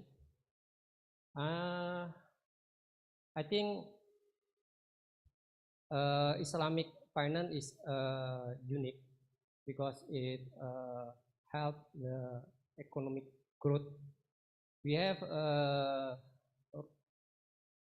instrument for support the consumption like zakat, infak, and we also have instrument for investment like wakaf. Recently, I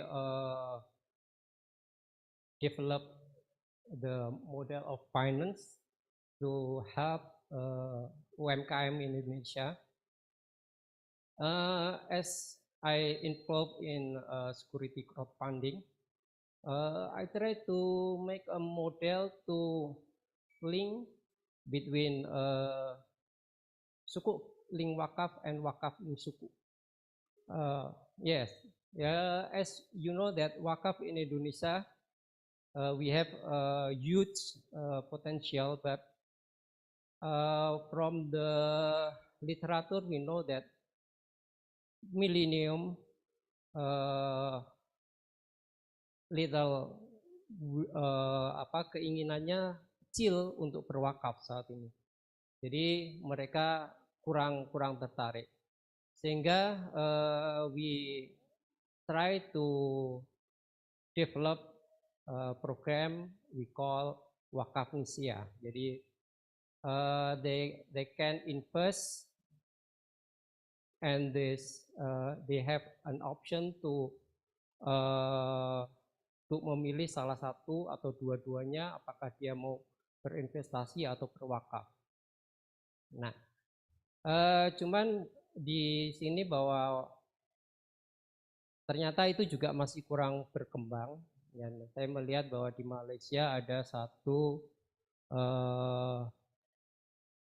sukuk link wakaf yang dipergunakan untuk membangun terminal ya, kalau nggak salah ya. Dan di Singapura saya juga melihat ada masjid yang dibangun tanah jadi produktif, aset produktif yang hasilnya akan digunakan untuk kemakmuran rakyat, kemakmuran umat. Ini juga seperti yang di Zamzam Tower, skemanya seperti itu. Dan saya berbangga di Indonesia ada satu model yang pertama di dunia yaitu cash wakaf link sukuk.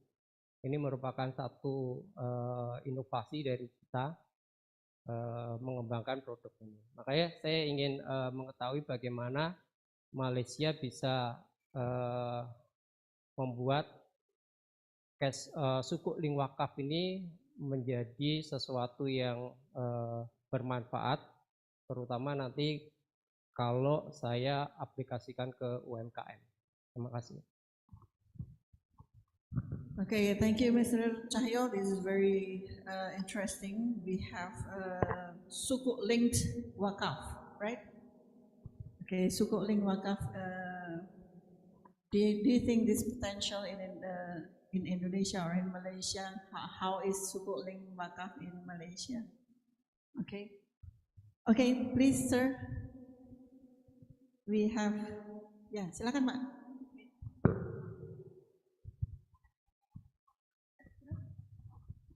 Ya, Assalamualaikum warahmatullahi wabarakatuh. Let me introduce myself. That my name is Ali Mursid. I am from SDE Bank BPD Jateng.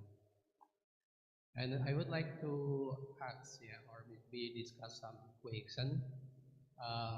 One of my experience when I send or submit in one of the journal of Islamic marketing.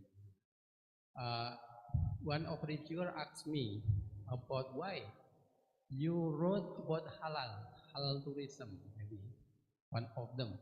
Even you are in big majority of Muslim, yeah, but mostly that of the journal that they write at the background from New Zealand, Australia, or Chinese, Taiwan, and the other.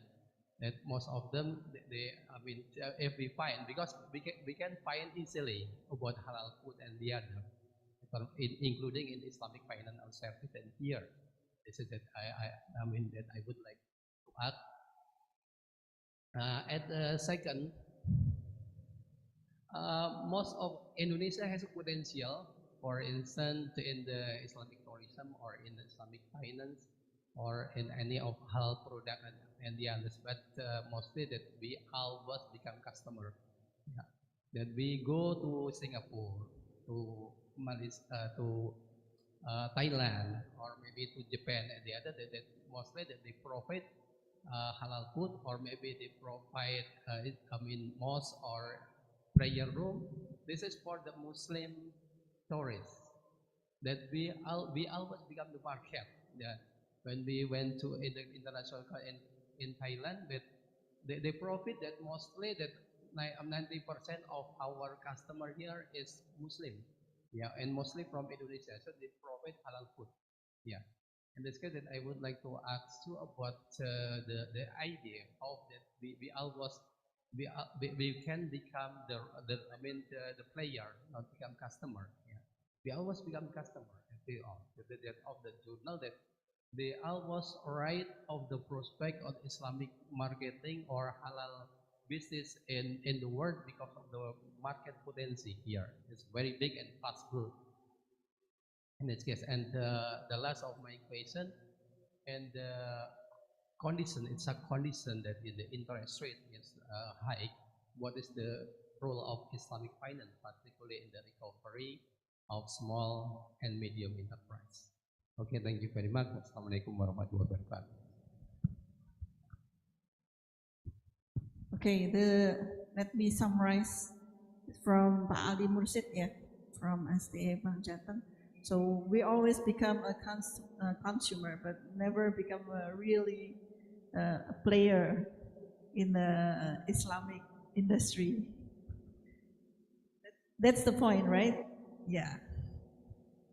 Okay, so you're asking for both audience or for both audience? Okay, for both speakers. Okay, one more question from Zoom. This is I'm Novika Sari, Management Study Program Semester 4. I apologize for permission to answer, so no need to apologize. Regarding the products that are currently circulating in the community, especially food, which have not yet received halal certification from the MUI or are still in the process of obtaining halal certification, but the food is actually very, very much in demand. Even many people, especially young people, or let's just say Muslim people, especially willing to stand in line to be able to get it. Yeah. So she's asking, how is your opinion regarding this phenomenon that is happening in Indonesia, where the majority of the population is Muslim? That is all, and thank you. So I think it's, I know this where this goes where to. I think can I say the brand? No ya, nggak boleh ya? Boleh nggak nyebutin brand? Nggak boleh, oke. Okay. Jadi ada satu produk, one chicken noodle product, which is failed to get halal certification because of the name of the products is very, no, not confused, very, yeah, in Indonesia. It's very famous food chains in Indonesia. And people know that it's not halal, but yet people stand in line to get the food. And the other one is still in the process of getting the halal certification. The ice cream product, yeah, from China is still on the way. Yet people stand in line to get the product. So the one is failed to get the halal product. The other still on the way to get the halal certification. So what's your opinion about this case? So we have four questions in here. So who's going to answer? Pak Hardi or Pak Bayu first? Bebas? Okay. It's Kumala Dewi ya. Ada apa? Kumala Dewi. Yeah. Okay. And with my friends, Ali Mursid. Yeah. With Indonesia. Di dalam Al-Quran, in the Quran, haram labeling is not halal labeling. Ya. Jadi label itu menurut saya yang jelas itu haram labeling. Selain itu halal. No, if with haram labeling is little. Jika dengan haram label atau label haram itu hanya sedikit. Jadi saya pernah in the forum MUI not halal label but haram label. Jadi tidak perlu halal label itu tidak perlu. Saya katakan begitu. Kenapa tidak perlu halal label? Because it's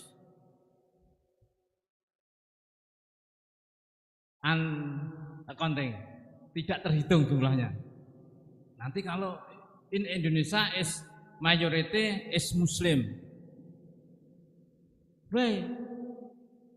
haram label.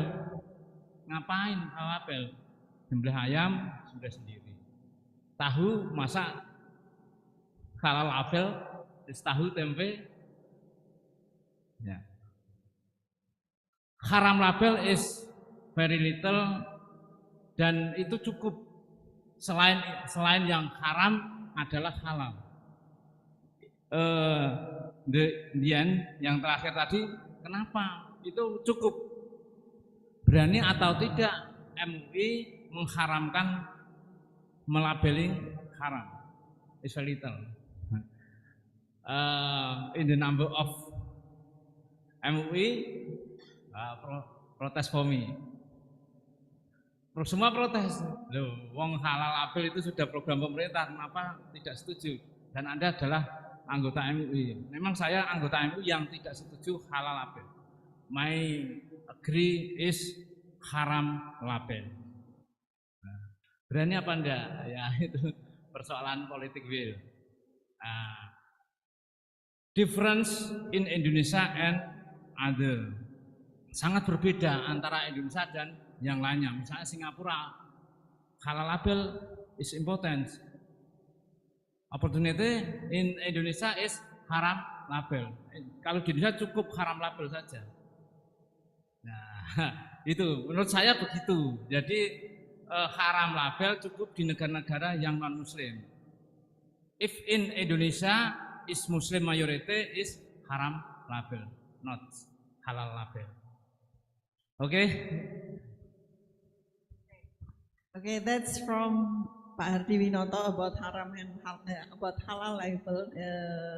So you think that in Muslim majority countries should use haram label instead of halal label because most of food are assumed to be halal.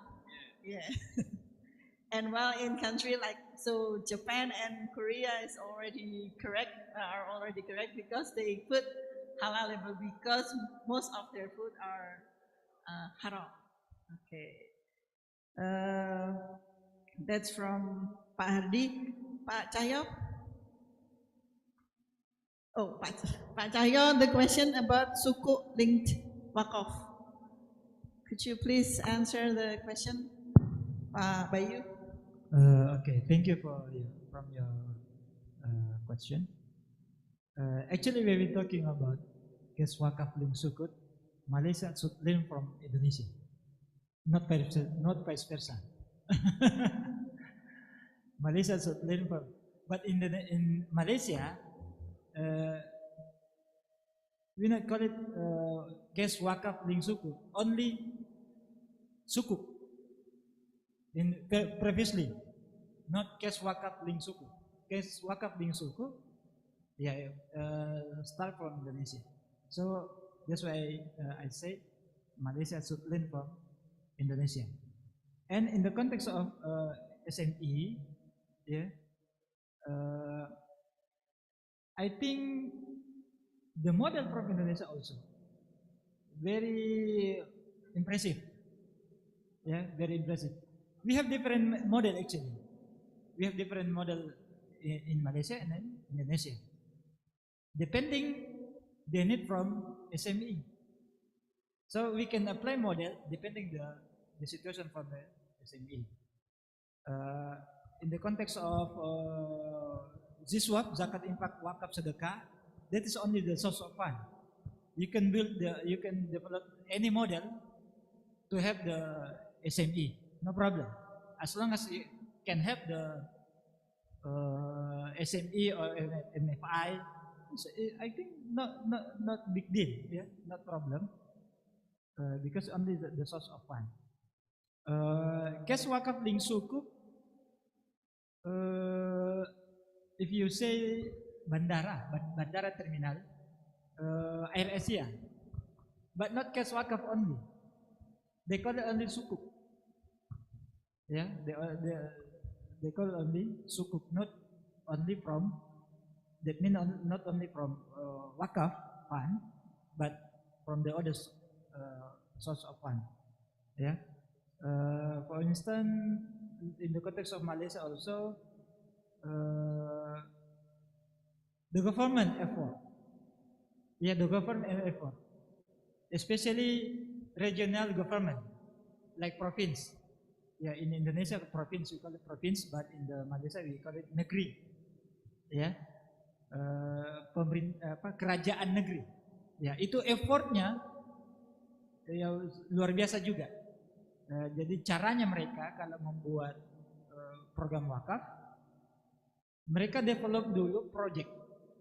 Jadi misalnya kalau di Semarang ada project apa gitu, tapi government fund tidak cukup, not enough. So dia develop cash wakaf project. Tapi dia menggunakan, they use blended finance. Ya, blended finance. That means the source of fund from the government subsidy and from the private source, and the last is from wakaf, blended finance. Itu effort yang dilakukan oleh kerajaan negeri di sana.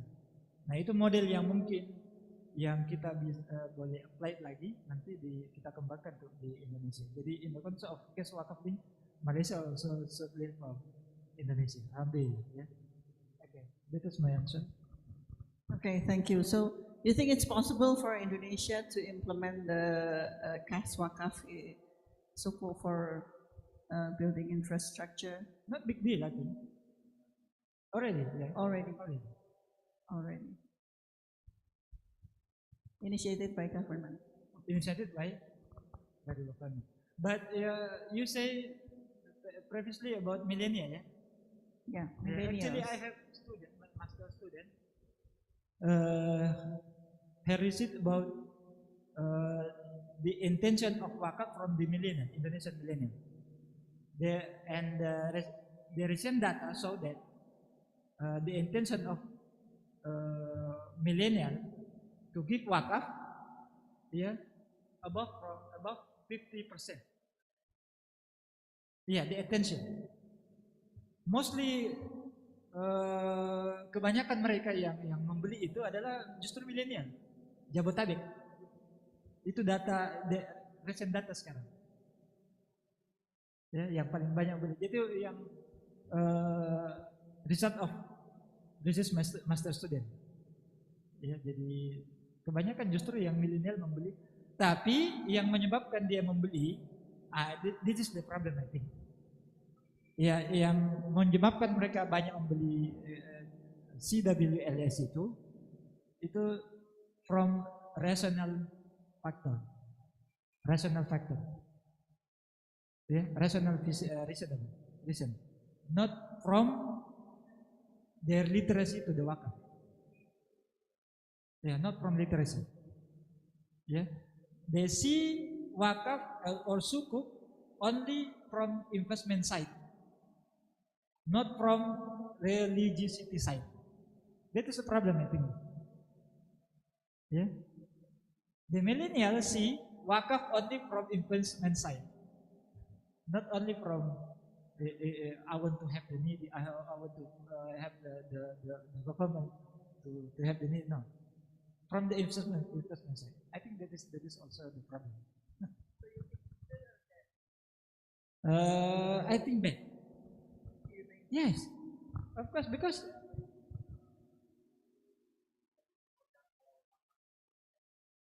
what? Wakaf? Yes, yeah. What is that? Huh?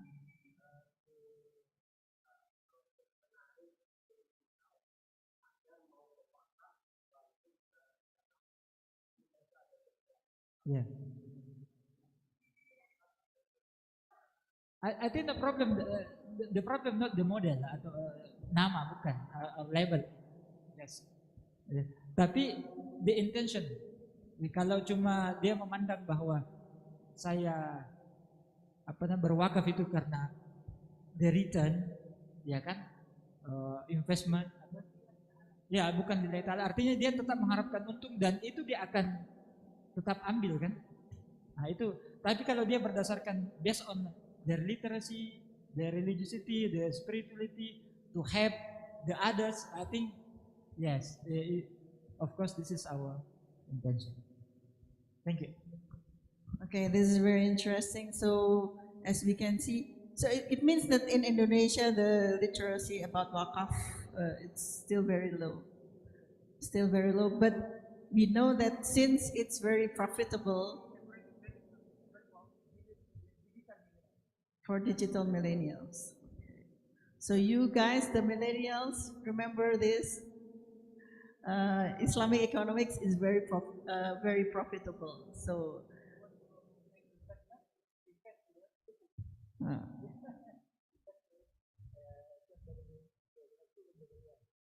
Okay, that's about Kaswa Kafling Suku, yeah. And then you haven't give the opinion about the halal tourism, halal product. Okay. Actually, I agree with what Pak Hadi said. No need to add, but I think one more to understand about halal. If you're talking about halal, not only about eating. Yeah, we're talking halal. We're talking also about lifestyle. Our lifestyle daily lifestyle, our habit. Yeah, not only about what we eat. Yeah, what we baju kita bagaimana ya keluar dan seterusnya. Tapi yang about lifestyle. So I agree with Pak Hadi. Halal not only label, but we must make it daily life. Yeah, because we are Muslim. Yeah, we are Muslim. So if you want to label, no problem. You want to put label halal or haram, but in the thinking of Pak Hadi, haram label, haram label more important than halal. So I think no problem. Yeah, thank you. So Pak Bayu also agree that we should put haram label in case of Indonesia. Yeah. In case of Indonesia, we should put haram label instead of halal label. But if we put the haram label, means that very less product will be certified, and maybe it's very for certain people who have certain interests that would be less profitable. Okay, maybe that's just some people. For the next question, maybe we can wait. Bu Ayu, the next presenter, have joined? Pak Salman, sudah join ya? Okay, Miss, can you put Mr. Salman on the screen?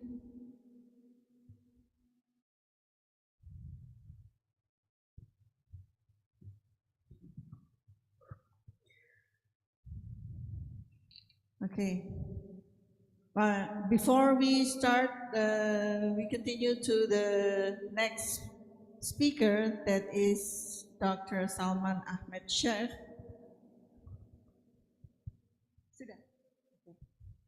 Okay, Dr. Salman, are you with us?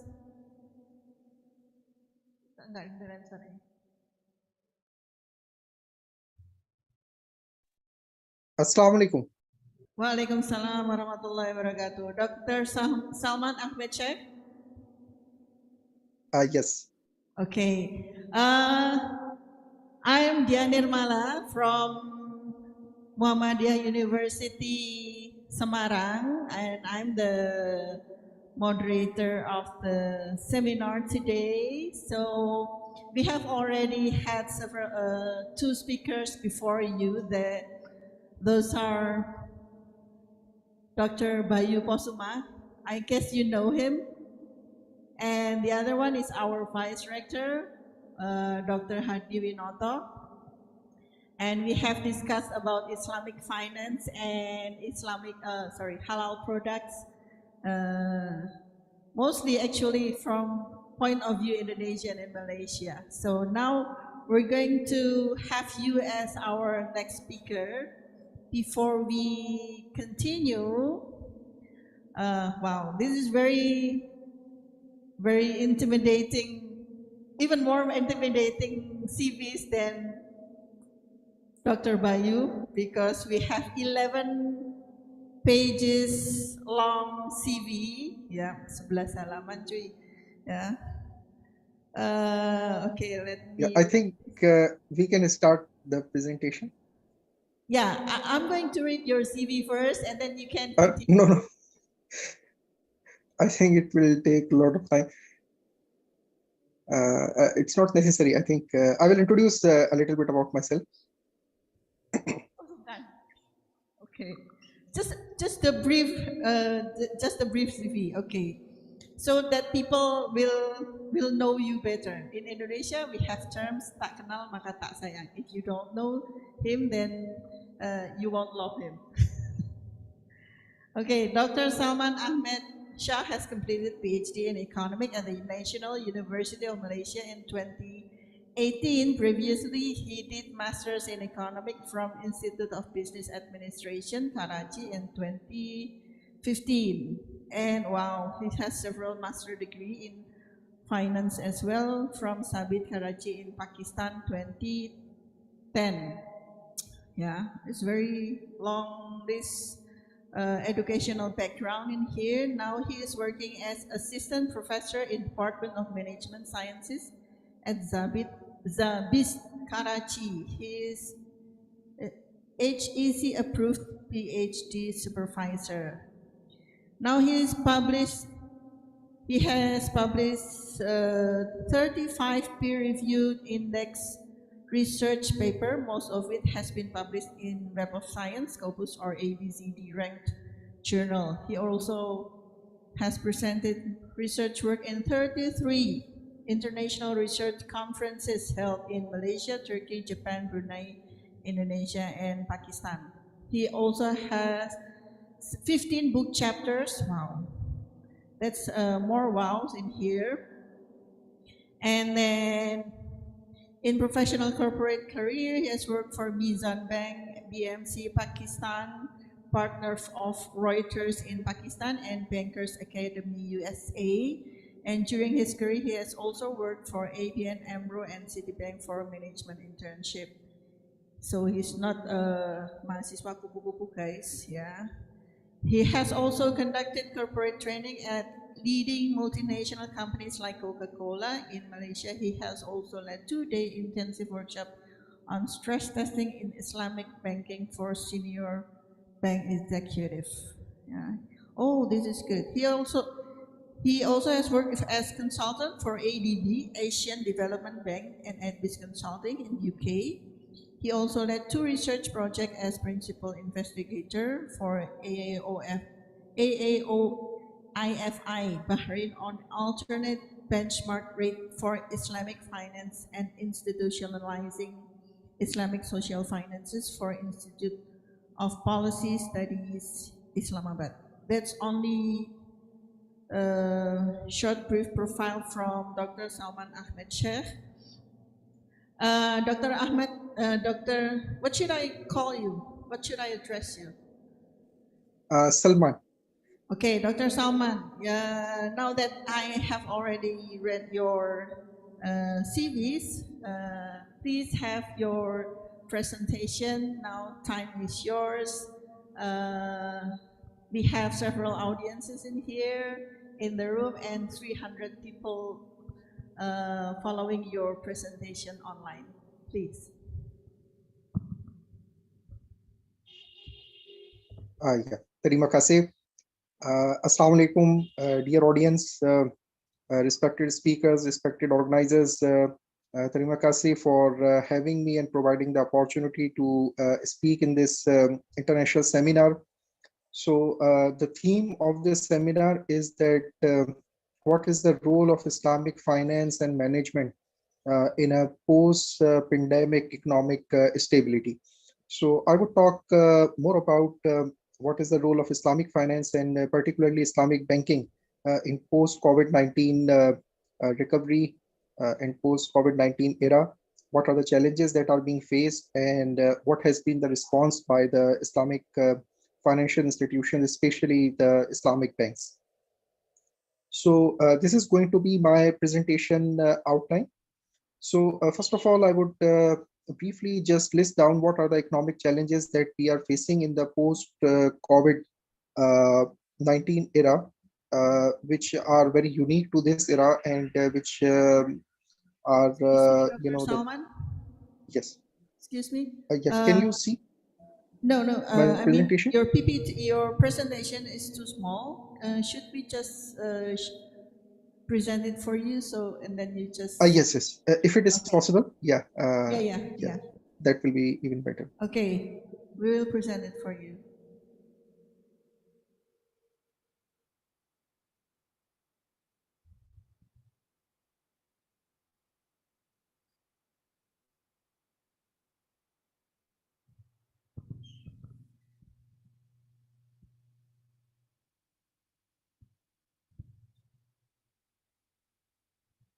Okay, much better. So, Dr. Yeah. Salman, you may. Yes. So can you go to the next slide?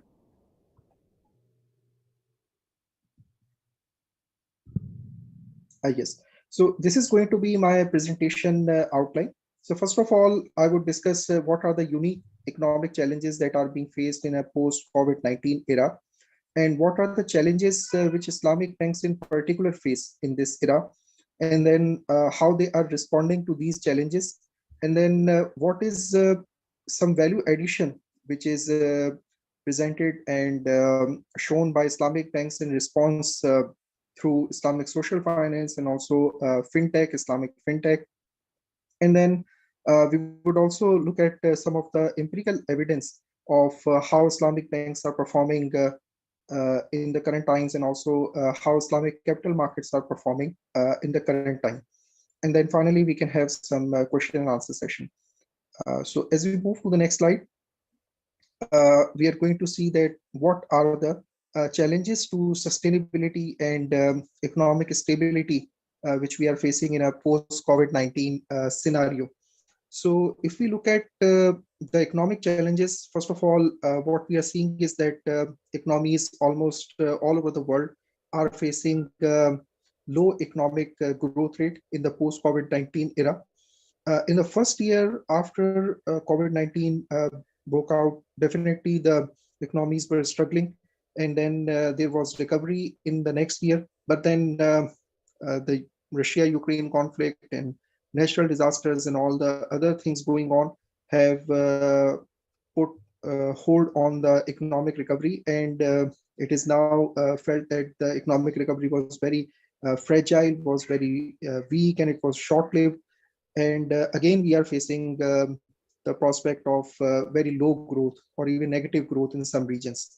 And then governments also have pressure on making expenditure on relief efforts. So a lot of expenditure that was going on welfare services and on poverty reduction, that has now shifted towards COVID-19 relief efforts. And then there is high fiscal deficit faced by a lot of countries, and it leaves less resources for investment in environmental projects and projects which require consistent uh, budgeting and assistance. So projects relying on private funding are facing constraints as corporations and labor force see decline in incomes. So people are the main source of charitable giving. Individual to individual giving or individual to institutions giving is the major part of charitable giving uh, in the society. And as people are facing unemployment or decline in their incomes, and corporations are also struggling and closing down their businesses, so all of this has resulted in a halt in assistance being provided to many of the different projects, because a lot of resources are diverted to COVID-19 relief efforts. If we look at the Sustainable Development Goals, we see that some of the positive gains which were achieved in the 2015 to 2019 era, some of these gains have also reversed. Like for instance, there is increased global poverty after COVID-19. So the SDG 1 of having zero poverty is being challenged, and some of the gains have been reversed because now there is increase in poverty rather than going towards zero poverty or decrease in poverty. There is also rise in hunger, according to FAO organization of UN.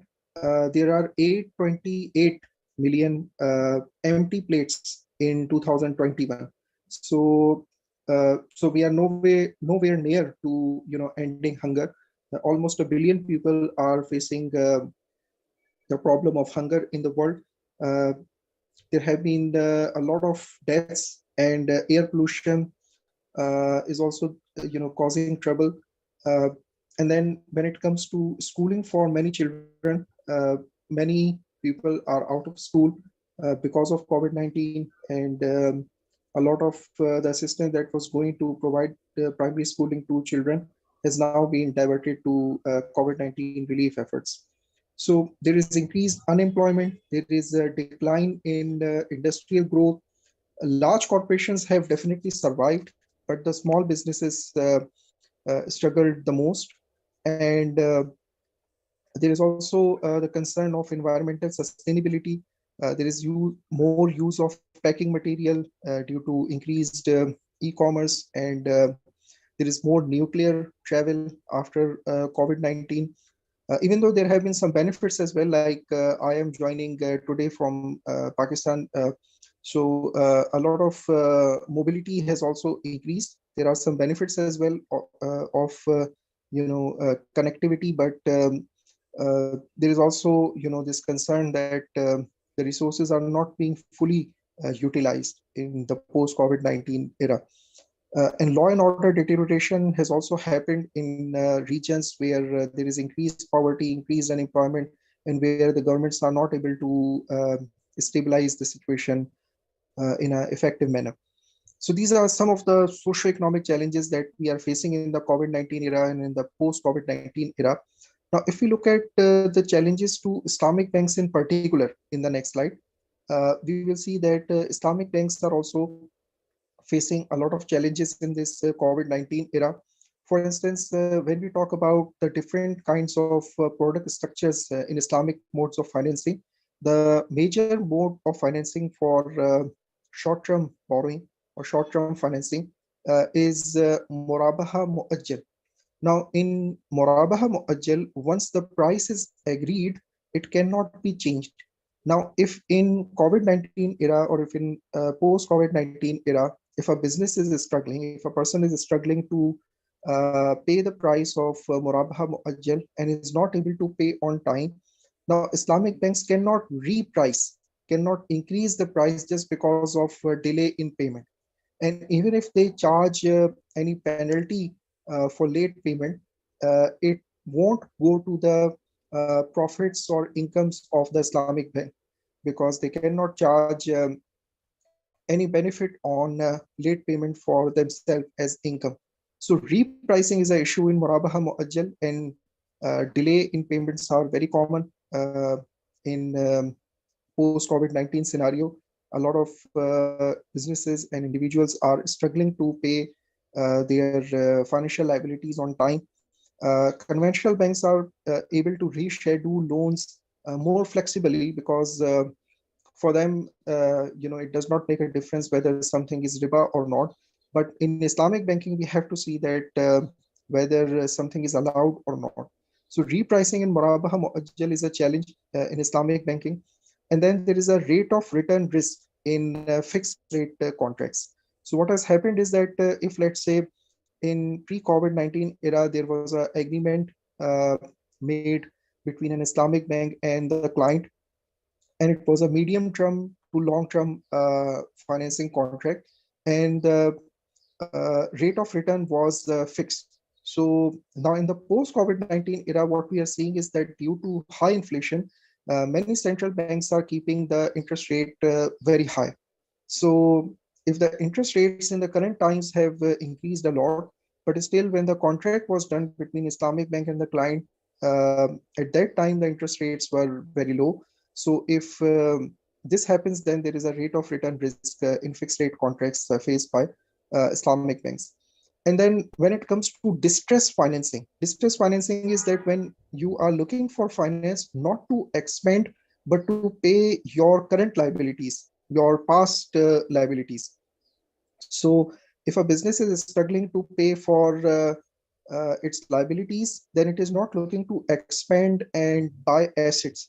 So when it is not looking to buy assets for expansion, Islamic banks have limited solutions for distress financing. Yes, there are some solutions which we are going to talk about in the next slide, but not all modes of financing are suitable for distress financing. And there are also limited solutions for working capital finance, especially for liquid funds. So when it comes to buying asset, Islamic banks have different kinds of contracts which they can use to provide financing for purchase of assets. But when financing is required for other purposes, not just to buy an asset, then the product solutions are relatively little bit limited as compared to when clients are looking to buy assets. There is also increase in defaults, even though it's not reaching a very alarming rate, but still there is increase in non-performing loans to total financing ratio in a post-COVID-19 situation as compared to what it was before.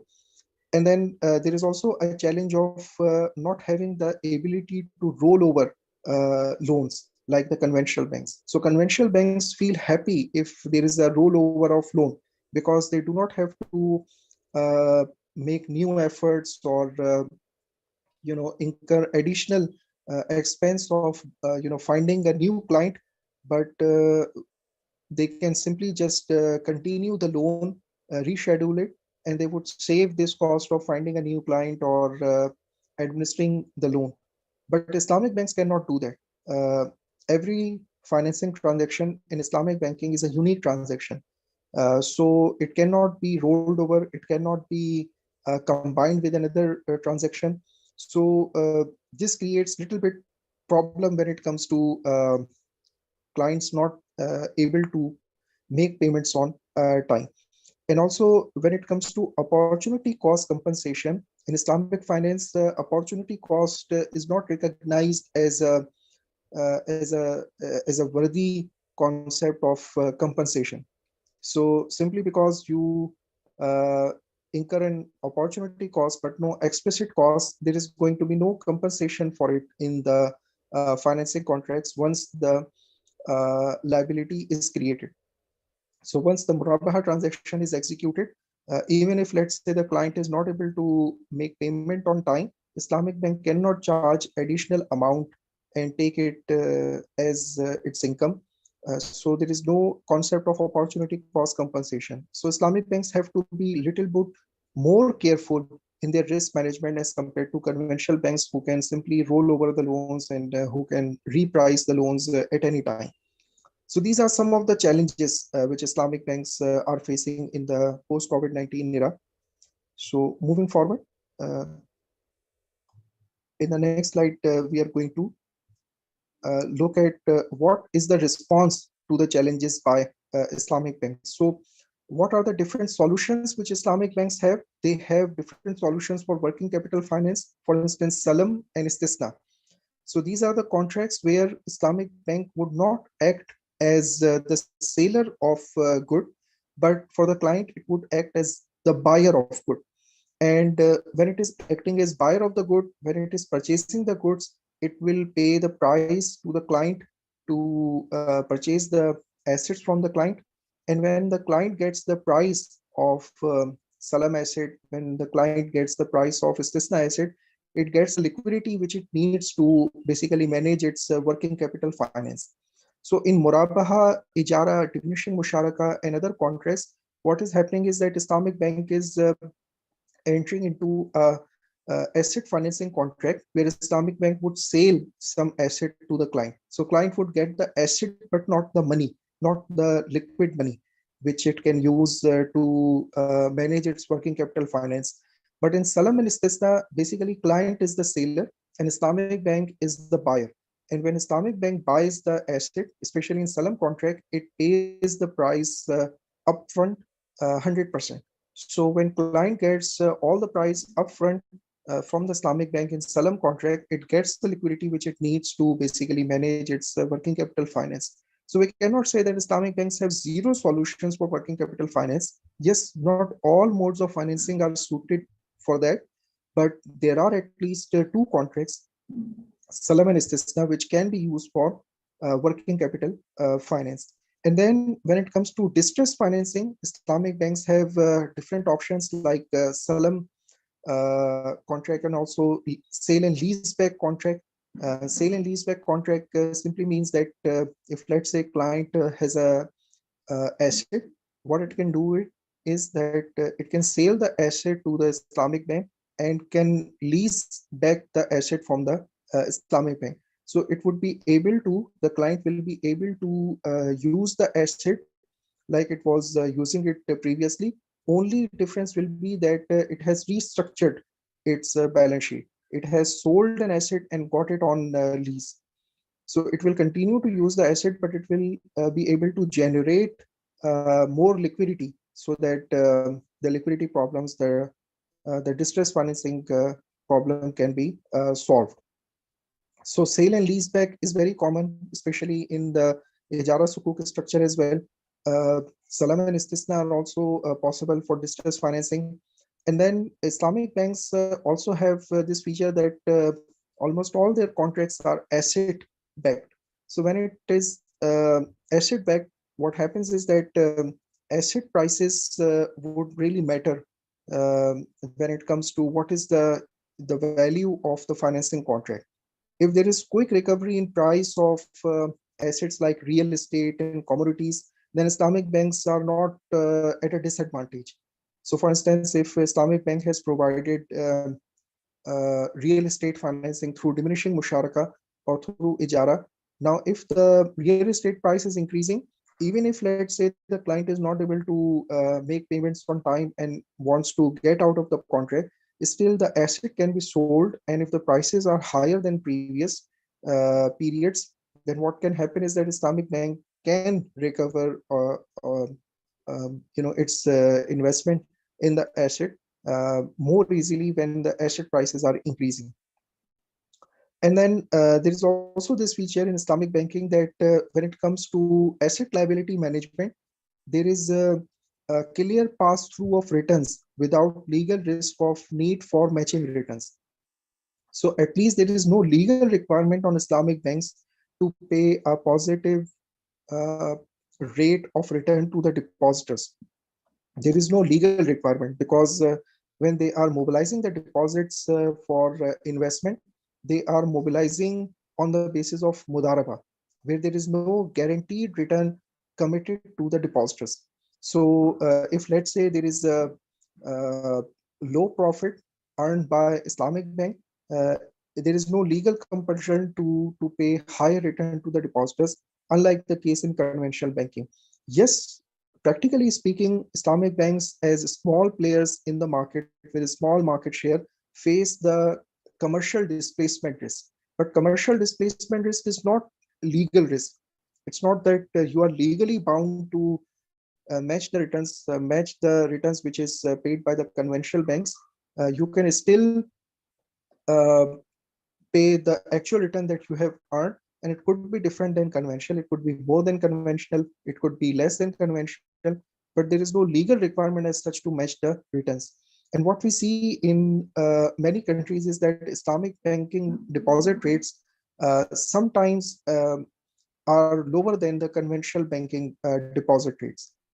So there is no legal compulsion on Islamic banks to always match the conventional banking rates. So this becomes a little bit of an advantage for Islamic banks that they are not legally bound to provide a committed positive rate of return, uh, unlike the case in conventional banking. There is also relatively less non-performing loans in Islamic banks as compared to conventional banking, and also the asset quality in terms of having more proportion of secured financing in the financing mix is higher in Islamic banking as compared to conventional banking.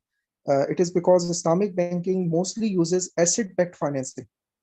So in asset-backed financing, there is an automatic feature of secured financing, because Islamic bank has recourse to the asset when it comes to delay in payments or defaults from the client. There is an asset which Islamic banks can liquidate to recover their investment. So asset quality and the risk is in a much better situation in Islamic banking as compared to conventional banking. And we are also going to see the empirical evidence, which also basically confirms that. So moving forward, in the next slide, we are going to discuss what is the value addition in response via Islamic social finance and fintech. So what we are seeing in the post-COVID-19 era is that Islamic banks are also evolving. They are also embracing technology.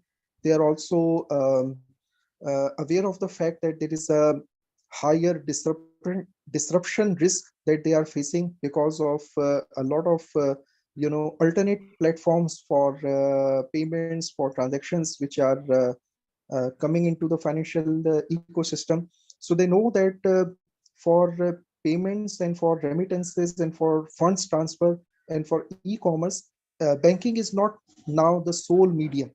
There are also alternate payment platforms. There are also alternate remittance platforms, which are also providing the same service. And they are also competing with banks for this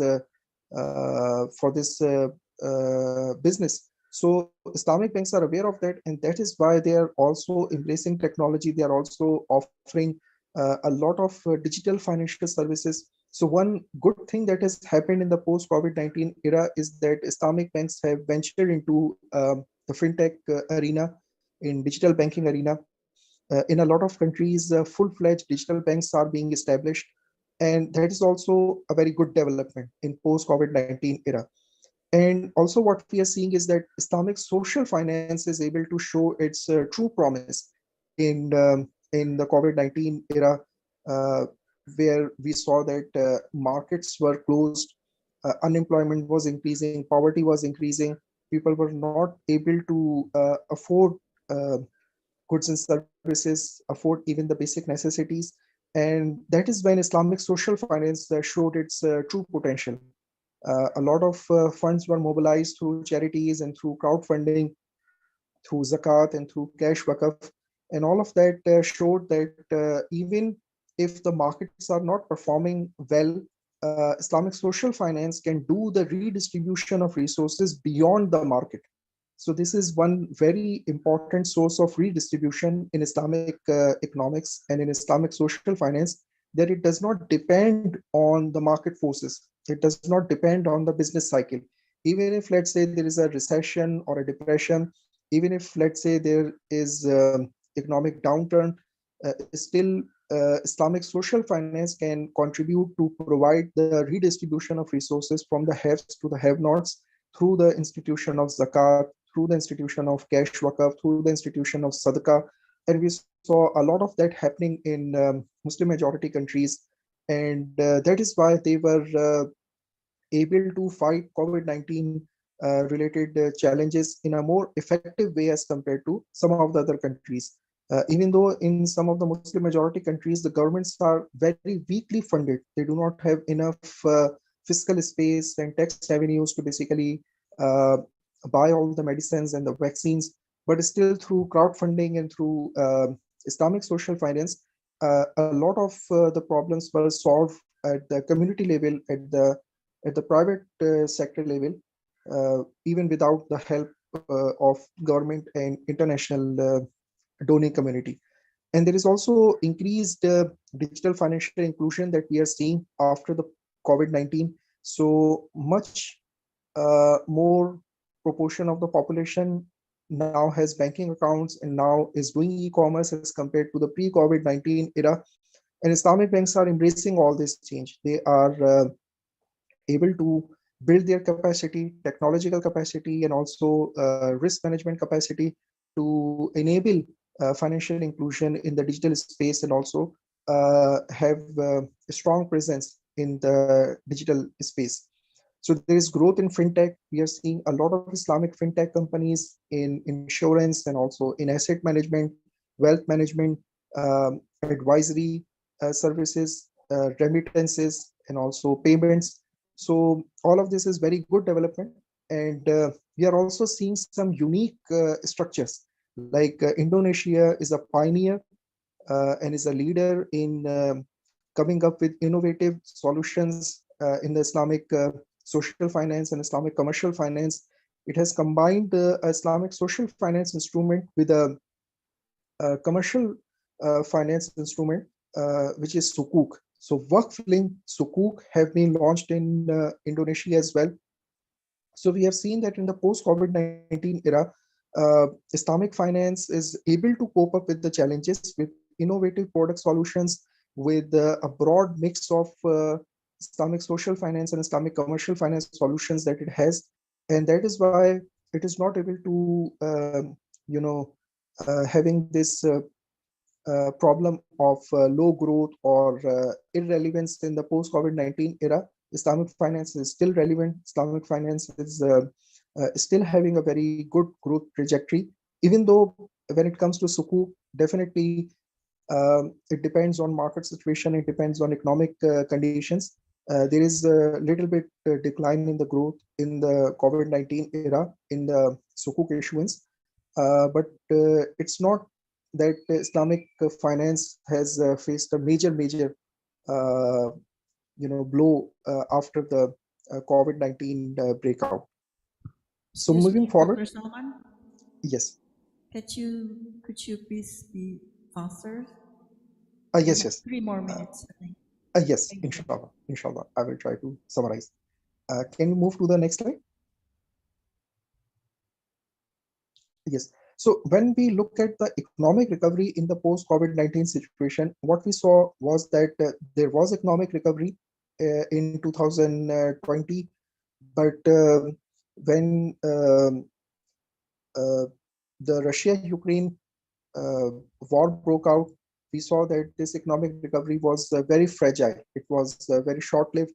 Now what we are seeing is that there is high inflation leading to high interest rates, which are kept by central banks, and which is increasing the cost of finance for the businesses. And when the cost of finance is very high, definitely there will be less demand for loanable funds in the market, and banks as well as capital markets would not really thrive and flourish in a scenario where the cost of finance is very high. So this is one challenge that is being faced. And also governments are also facing liquidity problems. So definitely there is a case for having more Sukuk issuance, but still Sukuk is a commercial finance instrument. So there is a price to be paid for it as well. So even though governments are needing finance, and it makes a case for more Sukuk issuance in the sovereign Sukuk market, but governments also need to see that do they have enough liquidity to service and to afford those Sukuk issuances. If we look at the world economic outlook, it presents a bearish outlook for 2023 and beyond. And these are the challenges which Islamic banks still have to cope up. And then there are natural disasters being faced in some of the countries like Indonesia, like Pakistan, and also Turkey and Syria. So these natural disasters and the socio-political situation in some regions like Russia-Ukraine conflict. So all of these are creating problems and creating hurdles in international trade. And it also affects Islamic banking because trade finance and the trade related activities are very important for Islamic banking because they deal in assets, they deal in real economic transactions. So moving forward, in the next slide, we are going to look at the evidence of resilience in Islamic banking. So if we look at the capital adequacy ratio, which is the CAR ratio or gross non-performing financing ratio, or the profitability ratios like return on asset and return on equity, net profit margin, and efficiency ratios or indicators like cost to income, what we see is that in most of the countries, Islamic banks are actually performing really well, and this data is updated till 2022. So what we are seeing is that Islamic banks are adequately capitalized, and they are maintaining the Basel requirements very easily. And then when it comes to asset quality, the gross non-performing financing ratio is not very high in most of the countries, except in Bahrain, where it is slightly above 10%. When it comes to return on asset and return on equity, in almost every country, the return on asset and return on equity is positive, except in one country, Morocco.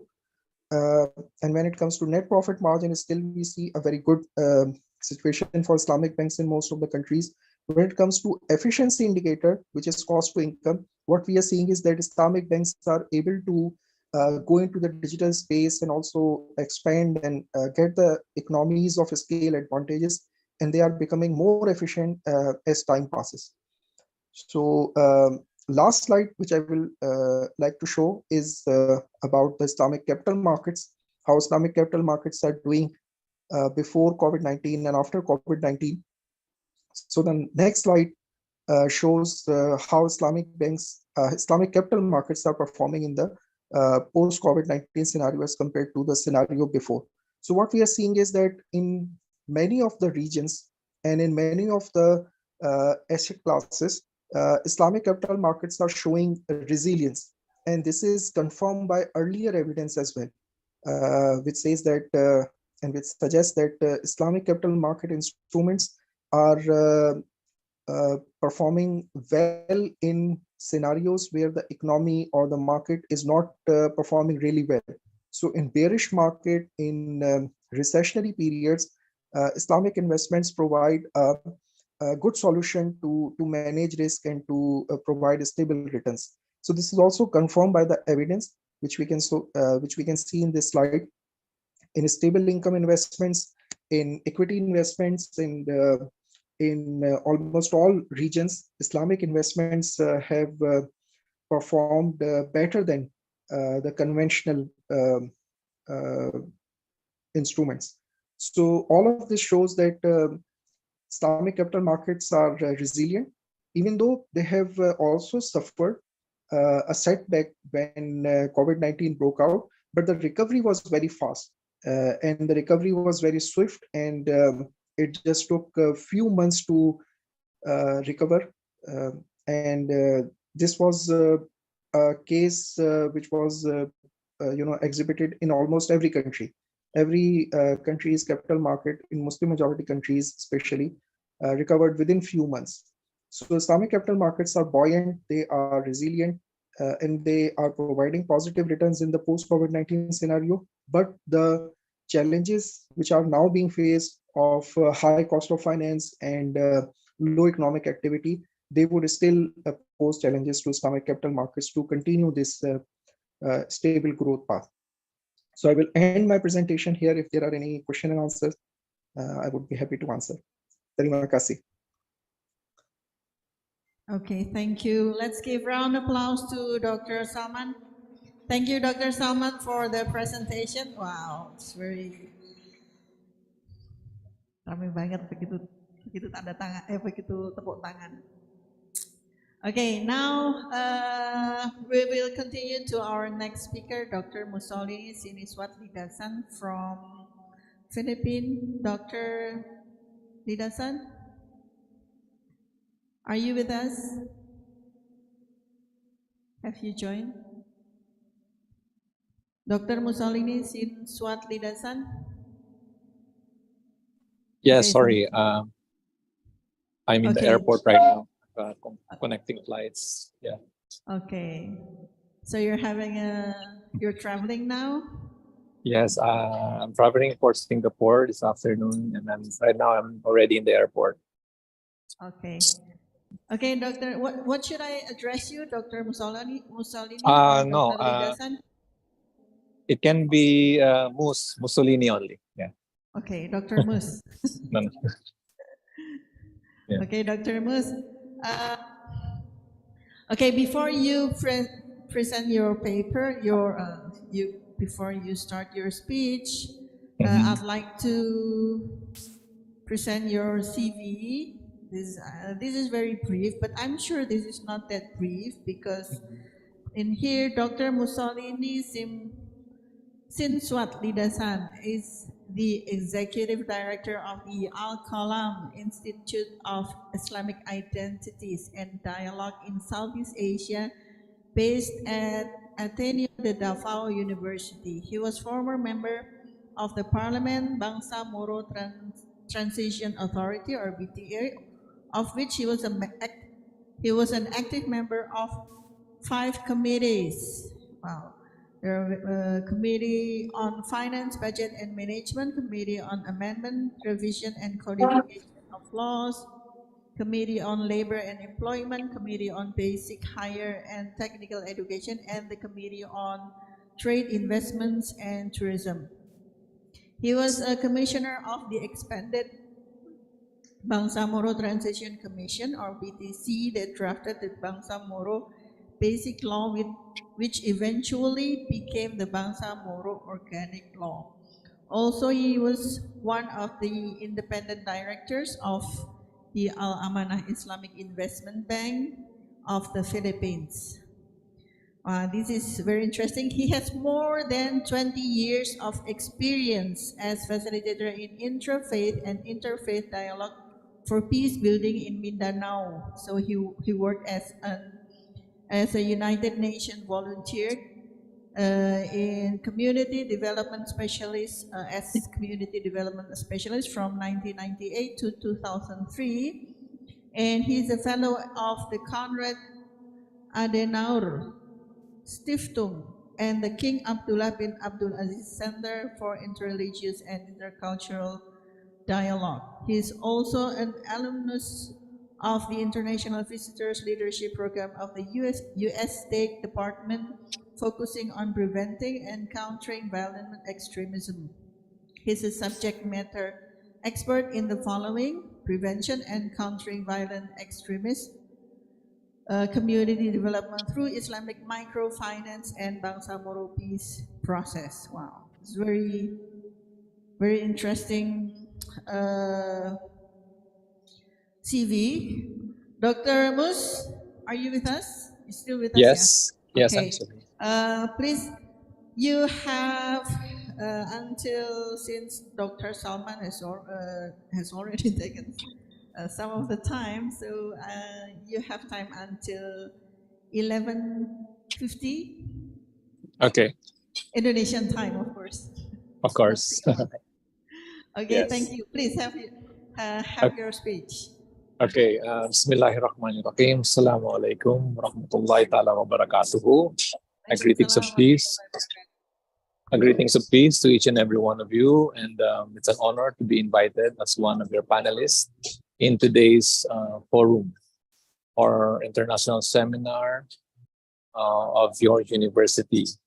Pap Kartiko informed me a few months ago about this event, and I committed to him that I will participate and present my paper. So for this morning's presentation, my paper looks at the role of Islamic finance and management in a post-pandemic economic stability.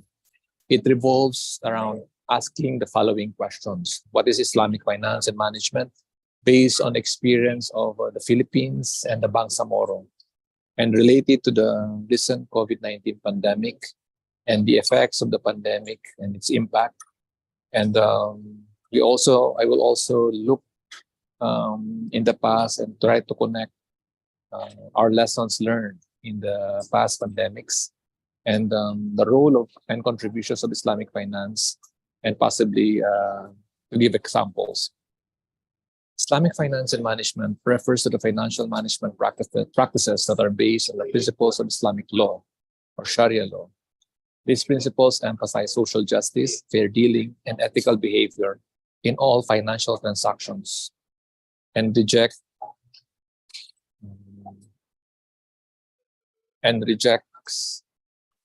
the payment of interest, usurious interest, speculative behavior, and unethical practices.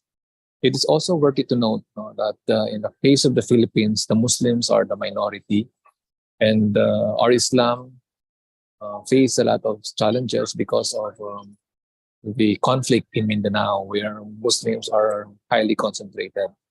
And because of that, we are still trying to learn more about the details on and applications of Islamic finance. And here in the Bangsamoro, in our region, we hope that we can learn from our neighboring countries, Malaysia, Indonesia, and other Muslim countries to be able to share it with us. The 21st century Islamic finance has become a rapidly growing industry, particularly in the Muslim majority countries of the Middle East and Southeast Asia. The global market for Islamic finance is estimated to be worth over $2 trillion and is expected to continue growing in the coming years. Islamic finance offers a number of unique financial products and services, which my previous speaker, Dr. Salman, was able to discuss clearly, which includes profit and loss sharing arrangements, which align the interests of lenders and borrowers and encourage risk sharing. Islamic finance also offers Islamic bonds or sukuk, which are structured to avoid riba and provide a more ethical alternative to conventional bonds. In the field of management, Islamic principles emphasize the importance of good governance and transparency and accountability. Islamic management also places a strong emphasis on social responsibility and welfare of employees, customers, and other stakeholders. Now, we try to relate it to the COVID-19. The COVID-19 pandemic is a global public health crisis caused by the spread of a novel coronavirus. The virus was first identified in Wuhan, China in December 2019, and it has spread rapidly around the world, leading to a widespread outbreak and a global pandemic.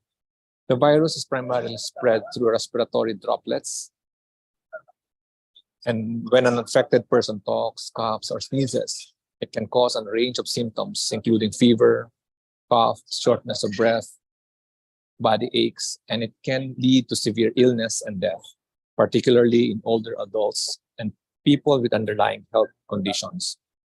Government and health organizations around the world have taken a number of measures to try to slow the spread of the virus, including lockdowns, travel restrictions, and widespread testing and contact tracing. In addition, many countries have developed and rolled out vaccines to protect against the virus. So we know also that the COVID-19 had different impacts. It had impacts on health, economic, education, and social impacts, and political impacts. I discussed the details of this in my paper, which I also emailed in the organizers. Overall, the pandemic, you can see, has a profound and lasting impact on the world, and its effects will likely be felt for many years to come. The pandemic has heightened the importance of preparedness for global health crisis and the need for international cooperation and coordination in responding to such crises. So, but we have to know also that the COVID-19 is not something new. No? We also have other experiences of pandemics. There have been several pandemics in the last 100 years that have caused economic instability and had far-reaching impacts on the world. We had the Spanish flu in the early 1900s, the Asian flu in 1957 to 1958. We also have, still now, the HIV, AIDS, and even the SARS severe acute respiratory system. Pandemics can have far-reaching and profound impacts on the world, causing economic stability and disrupting businesses, industries, and entire economies. These events highlight the importance of preparedness for global health crisis and the need for international cooperation and coordination in responding to such crises. Relating it to the main topic of this paper, the role of Islamic finance and management, we can see that Islamic finance and management can play a role in promoting post-pandemic economic stability by offering an alternative financial management practices that are based on ethical principles that promote sustainable economic growth. The existing neoliberal economies have proven to be ineffective. It causes more poverty, it causes more sufferings, and it tries to exploit further in those countries and communities that are poor.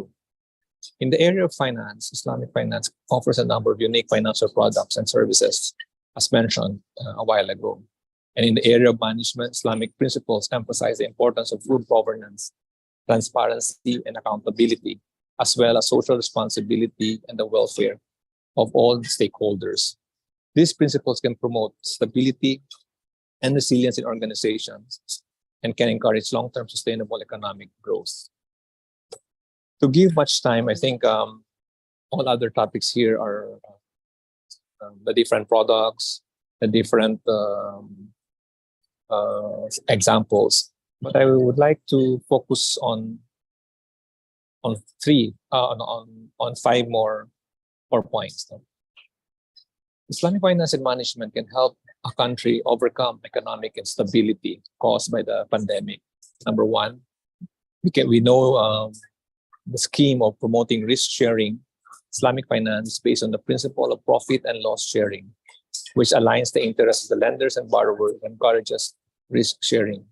This can help to promote stability in financial markets as the focus is on real economic activity rather than speculative behavior, as what they are doing in the stock market in the US. Number two, encouraging investment in real assets. Islamic finance prohibits speculative investment and requires that financial transactions be based on real economic activity. This can help promote stability by ensuring investment flows are directed towards productive assets and real economic activity. Number three, promoting financial inclusion. Islamic finance can help to promote financial inclusion by providing alternative financial services to underserved populations, such as small businesses and low-income households. This can help to stimulate economic activity and promote inclusive growth. Number four, supporting small businesses. Islamic finance offers a number of financial products and services that are specifically designed to support small businesses, especially on Islamic microfinance, such as the Mudaraba, the Murabaha, and others. They can help to promote stability by supporting growth and creating jobs. And lastly, fostering ethical behavior. Islamic finance and management are based on ethical principles that emphasizes fairness, transparency, and social responsibility.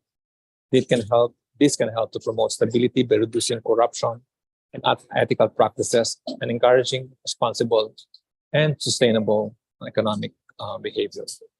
Therefore, Islamic finance and management offer a range of principles that can help today's world. So I think that's it.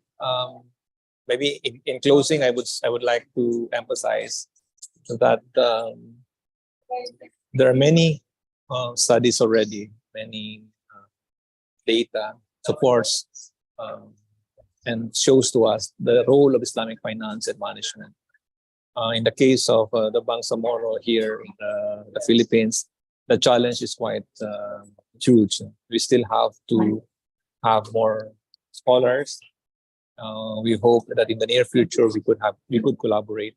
We could send our students in the university to universities in Indonesia and Malaysia, and after their studies, they could come back to their respective to their countries and put into practice those things that they learned. With that, thank you and wassalamualaikum warahmatullahi ta'ala wabarakatuh. Waalaikumsalam warahmatullahi wabarakatuh. Thank you, Dr. Mus. Let's give round of applause to Dr. Mus. Lemes gitu. Okay, before we continue to our next session, Dr. Mus,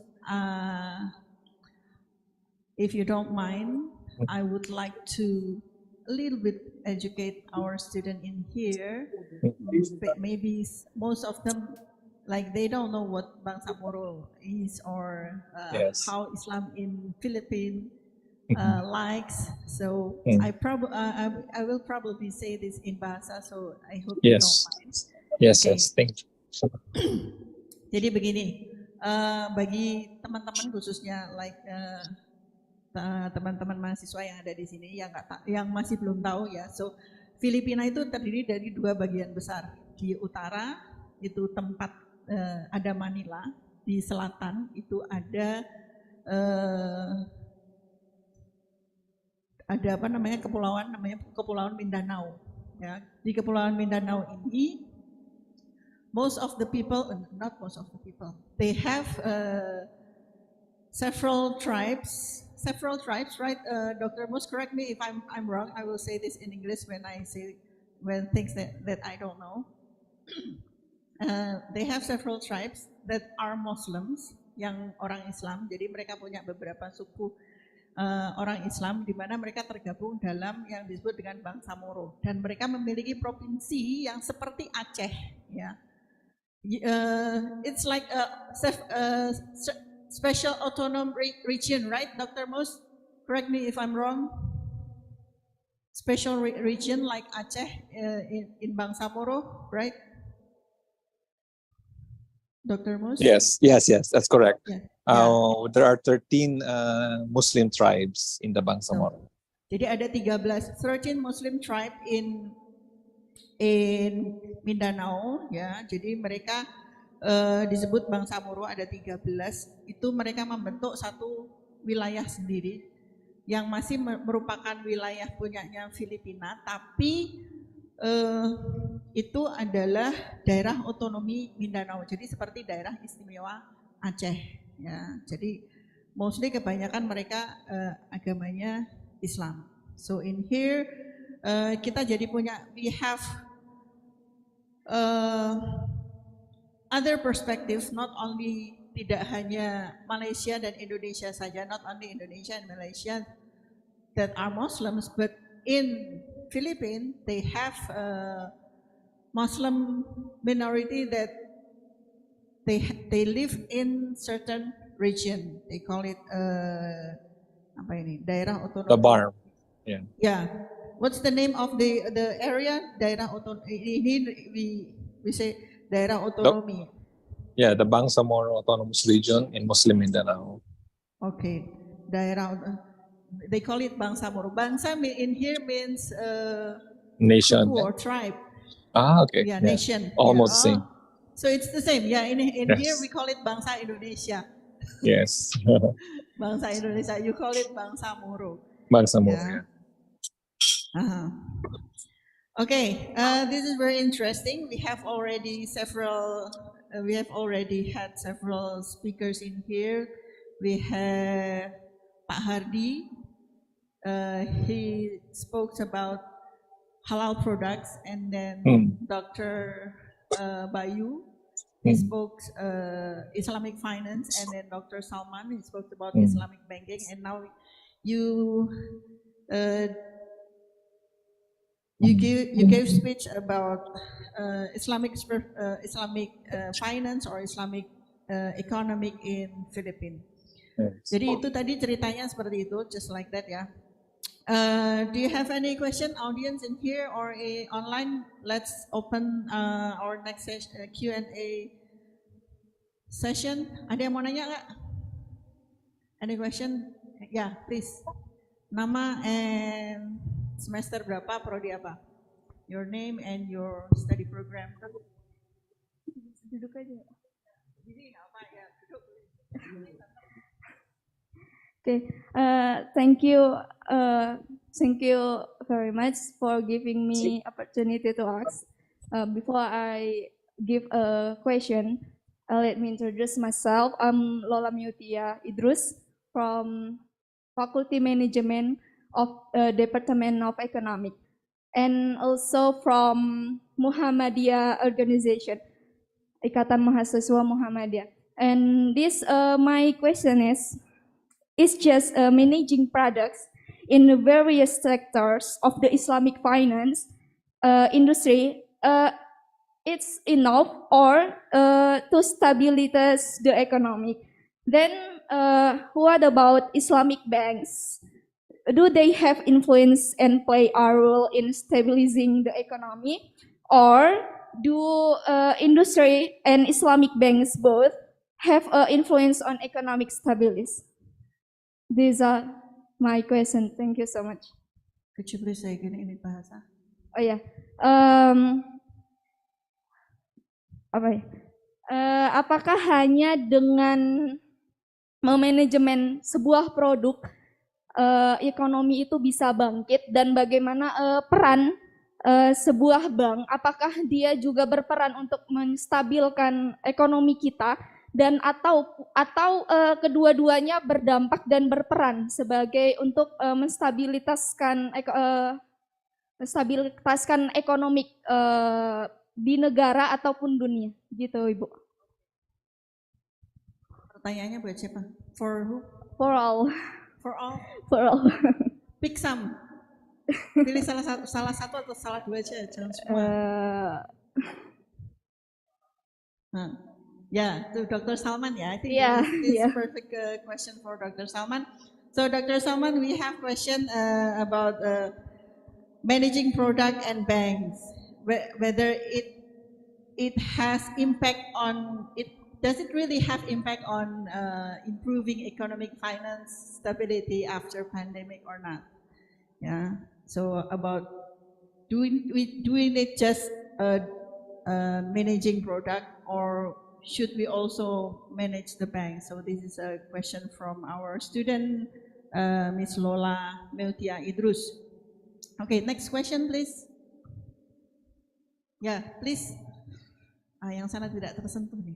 Mic.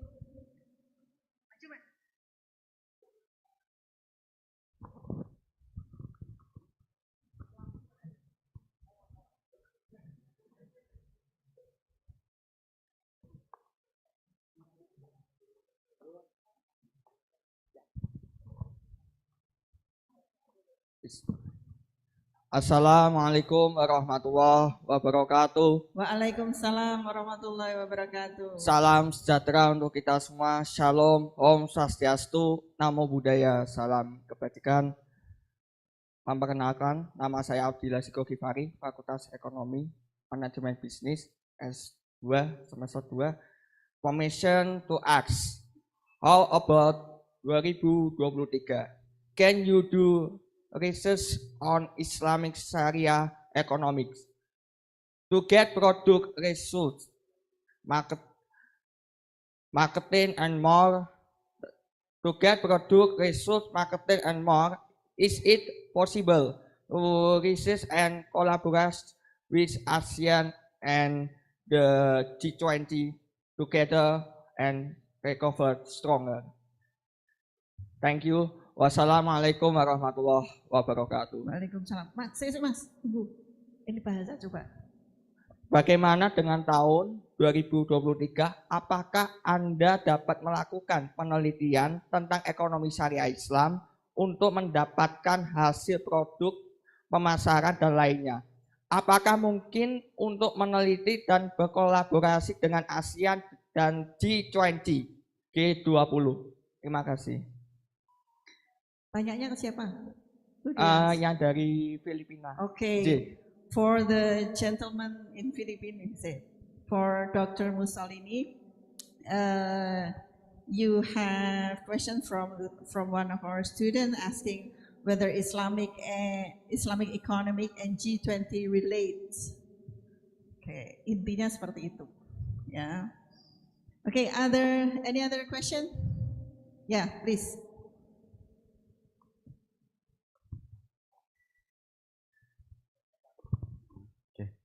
Assalamualaikum warahmatullahi wabarakatuh. Waalaikumsalam warahmatullahi wabarakatuh. I am Gifari from Management Semester 5 study program. The application of an economic system basically aims to create property and peace for the whole community. Various events resulting from the applied economic system continue to have an impact. The capitalist economic system only give face power to capitalist capital holders so that there is a lot of poverty, social inequality. Now, what is the role of Islamic economic in distribution of welfare? Untuk pertanyaannya, bagaimana peran ekonomi Islam dalam pemerataan kesejahteraan, terutama di negara kita setelah adanya pandemi seperti itu, Bu? Terima kasih. Tanyanya ke siapa? Yang tadi yang terakhir, Bu. Okay. The role of Islamic economy to improve welfare. Okay, so we have other question. Siapa mas namamu tadi? Kifari. Lo yang tadi? Oh sama. Oh, Kifari. Okay, one more. Assalamualaikum warahmatullahi wabarakatuh. Waalaikumsalam warahmatullahi wabarakatuh. My name is Abdul Aziz from Africa, Ghana. My question, I study in UNIMUS here from the management faculty. Okay. So my question is that, like, let's say when I have goods from Ghana and without the halal logo on it, so can I bring the goods to Ghana without any? Can I bring the goods to Indonesia without the logo on it? Okay. The halal logo, yeah. Can we bring products from Ghana to Indonesia without halal logo? If you just bring product in, okay, just bring product from. So you ask for who? Pak Hadi. Yeah. Okay. Okay, thank you Pak Hadi. I think it relates. Jadi kalau bawa produk dari Ghana ke Indonesia, nggak ada halal produknya, halal logonya boleh nggak? Okay, I think since Dr. Mus, he is very time constrained. We have time constraint for Dr. Mus. Dr. Mus, could you please answer the question from Abdullah about how Islamic economic relates to G20 and how the role of Islamic economy, how Islamic economy improve the welfare of the society. Okay, please, Okay. Dr. Mus. Okay, that's a very good question. The G20 is a group of 20 major economies in the world to come together to discuss and coordinate an important global economic and financial issues. The members countries represent around 85% of the global gross domestic product and 2/3 of the world's population. Islamic economics is an economic system which is based on the principle of Islamic law. We already discussed that a while ago. The G20 and Islamic economics intersect in several ways. First, several G20 member countries such as Saudi Arabia and Indonesia are predominantly Muslim and have a significant number of citizens who follow the Islamic economic principles. So you have already have the market. Second, the G20 and Islamic economics share a common goal of promoting sustainable and inclusive economic growth. Third, the G20 has an increasing focus on issues such as financial inclusion and the role of religion in economic development, which are also central to Islamic economics. In recent years, there have been efforts by some G20 members countries and Islamic finance institutions to integrate both. And the G20 also recognized the potential of Islamic finance to promote financial inclusion and has encouraged member countries to create an enabling environment for its growth. However, the G20 and Islamic economics are distinct systems. They share some common goals and potential areas for collaboration in promoting sustainable and inclusive economic growth. But there are those challenges, as I mentioned, the neoliberal capitalism still prevails in most of the member states. They still have the old view of how the world, how the economy of the world works. And our advocacy to promote Islamic economics is still a long way to go. And hopefully, if we can master it in Saudi Arabia, in the Gulf countries, and here in Southeast Asia, especially in Indonesia and Malaysia, then it can be a good example in providing solutions to our economic problems. I hope I answered your question. So I guess it answered both questions at the same time, yeah, Dr. Mus? Yes. Yeah, jadi so the Islamic economy, it can improve the welfare Yes. of the society, as well as it is a tool, one of the tool for for reaching the objective of the G20 proposed, right? Yes, yes. So if we manage to implement Islamic economy in our in Indonesia. Indonesia or Yes. in Philippines or in Malaysia, South, yeah. we can give example to the G20. This is one Yes. one way to improve the social welfare. Yes. Okay, thank you, Dr. Mussolini. Now we continue to the next question from Lola. Dr. Salman, could you please answer the question from our student Lola about Yes. managing product and bank? Is it, does it relate or one way or another? Yes. Terima kasih for the question.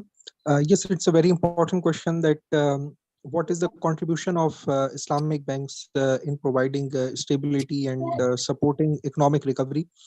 So when it comes to Islamic banking, we have to be mindful of the fact that they are operating in a very competitive industry where they have very low market share. In most of the Muslim majority countries, the share of Islamic banking is much lower than conventional banking. And also, they are not having the level playing field in most of the countries. Alhamdulillah, in Southeast Asia, there is tax neutrality given to Islamic financing transactions. But still, in a lot of countries, the tax neutrality is not provided to Islamic banks. So they are operating in a very competitive industry where they have low market share and not a level playing field. And they are operating in a very regulated environment where the central bank is basically managing the whole financial system and regulating the banking industry. So Islamic banks do not have much room to play their role beyond the mandate that they have from their shareholders and also from the regulators. But still, Alhamdulillah, there are empirical studies, especially done by Southeast Asian scholars, Dr. Hafiz Furqani, and also some other Malaysian scholars, who have shown that Islamic banking growth also has a positive link with economic growth. And also in the post-COVID-19 recovery, governments in many countries came up with different kinds of financial solutions or subsidized financing products. And what I've seen is that, especially in my part of the world, the Islamic banking options were liked by the clients because they were riba free, and also they liked them because of the competitive pricing and also good service which is being provided by Islamic financial institutions. So yes, when it comes to the subsidized financing facilities which are offered by government, where they are giving both the options, the conventional option and also the Islamic banking option, people in most of the Muslim majority countries would prefer the Islamic banking option. But when it comes to providing welfare services or social assistance, in that we have to see that whether Islamic banks can play their role in an extended way or not. And in some cases, the social finance, the Islamic social finance chips in and fills the gap. So when it comes to providing relief to the poor and also to the unemployed and providing uh, assistance to the underprivileged class, definitely banks would not be in a position to provide them financing because people would not be able to afford the pricing based financial products offered by Islamic banks. But to support those people, we have instruments in Islamic social finance, the instrument of zakat, the instrument of cash wakaf, and also sadaqah, and also Islamic microfinance. Alhamdulillah, Indonesia has Baitul Mal wa Tamwil, and a lot of other countries also have very good examples. Like in Pakistan, there is a Khuwat, which provides interest-free loan to millions of families. So Islamic economics altogether, with Islamic social finance and Islamic commercial finance, does have solutions to provide stability to the economy and to cater to the all classes of society. But Islamic banking in particular would be a little bit constrained to enter in all product segments and to provide support and relief to all different classes. But at least when it comes to commercial finance, they are playing their role when it comes to sovereign financing, when governments basically issue sukuk, we have seen that in almost every country, sukuk are subscribed very easily, and they are even oversubscribed. So Islamic financial institutions have enough appetite and liquidity to basically invest in sukuk, which are offered by governments and as well as the private sector institutions. So Islamic banks are playing their role, but definitely they would not be able to do each and everything. We also need to have enough Islamic social finance institutions to complete the whole financial ecosystem and to cater to all the different segments of society.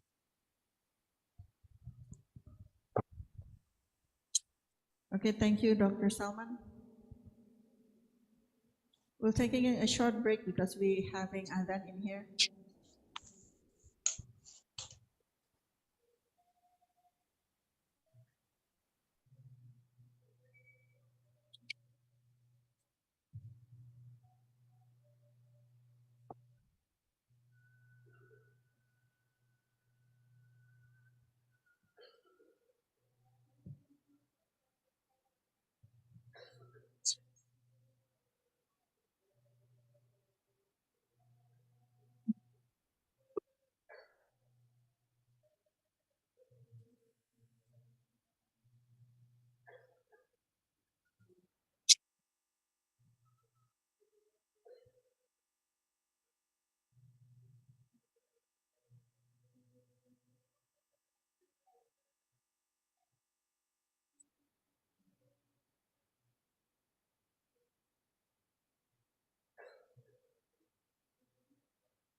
Yes, please.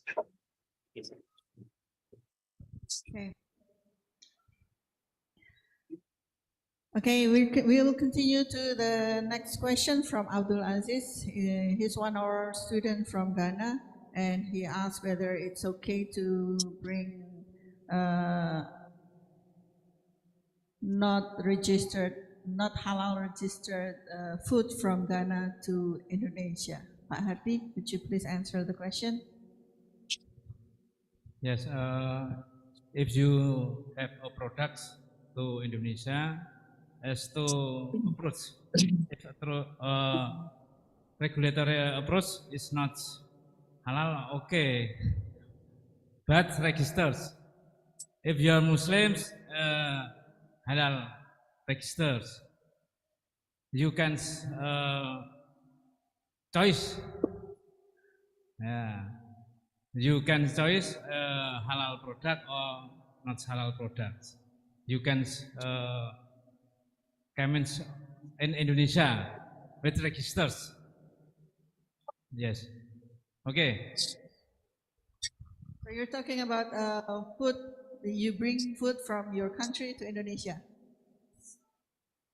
You want to produce or you want to import? Oh, import barang. Yeah, it's okay. Yeah, as long as you register it. Yeah. Register it from in immigration, it's okay. Yeah. For importing goods to Indonesia. Okay, I guess that's all. We have already reached our final destination in here. Yeah, it's very interesting. We have Dr. Bayu discussing about Islamic finance, and then Pak Hardi we discussed about apa tadi, halal product, and then Dr. Salman, we have discussed about Islamic Bank, and Dr. Mussolini discussed about Islamic economics in Philippines. Yeah, so it's very interesting. I hope it will benefit us all. Ya, bisa memberikan manfaat bagi kita semua. Ya, terima kasih Pak Bayu. Thank you Pak Bayu. Thank you Pak Hardi. Thank you Dr. Salman. I hope we can see again after this, and it's possible for you to collaborate with us from Muhammadiyah University Semarang, and also Dr. Mussolini Lidasan. Thank you very much, and thank you for the audience, for our distinguished guests and our beloved student. Thank you for joining us from the morning until this noon. Terima kasih semuanya, and hope we'll see again some other time. Let's close this session with reciting Alhamdulillah. Alhamdulillahirabbil alamin. Thank you and have a nice day. Assalamualaikum warahmatullahi wabarakatuh.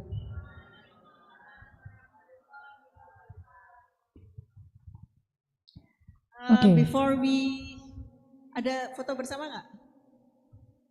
The last session. Yes. Ya, ngadu dulu Yes. pemberian souvenir.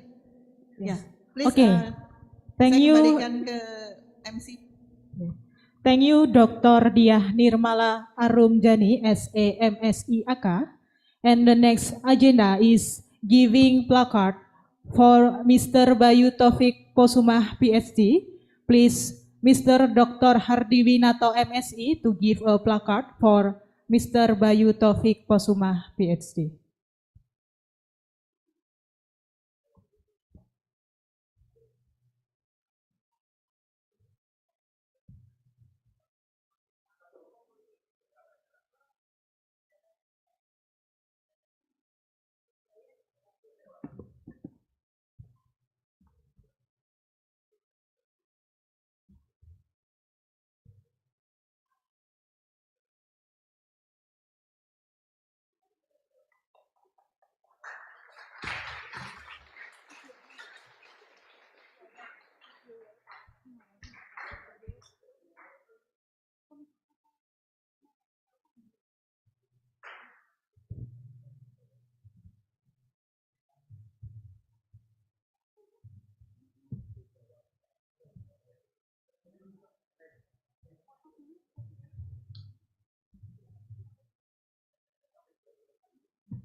Yes, photo session, all participant and yes.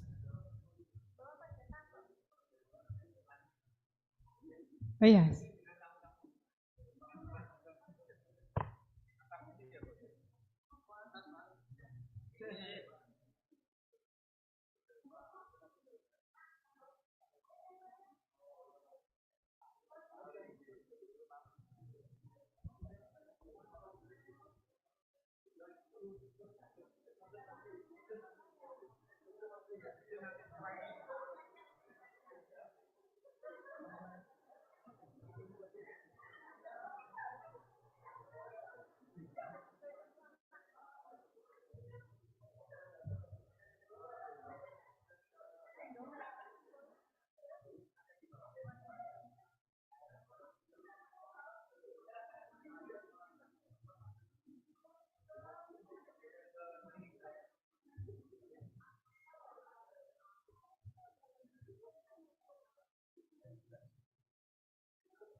Well, ladies and gentlemen, we now come to the end of the agenda. Let us close international seminar, The Role of Islamic Finance and Management in Post-Pandemic Economic Stability 2023 with reading Hamdalah together.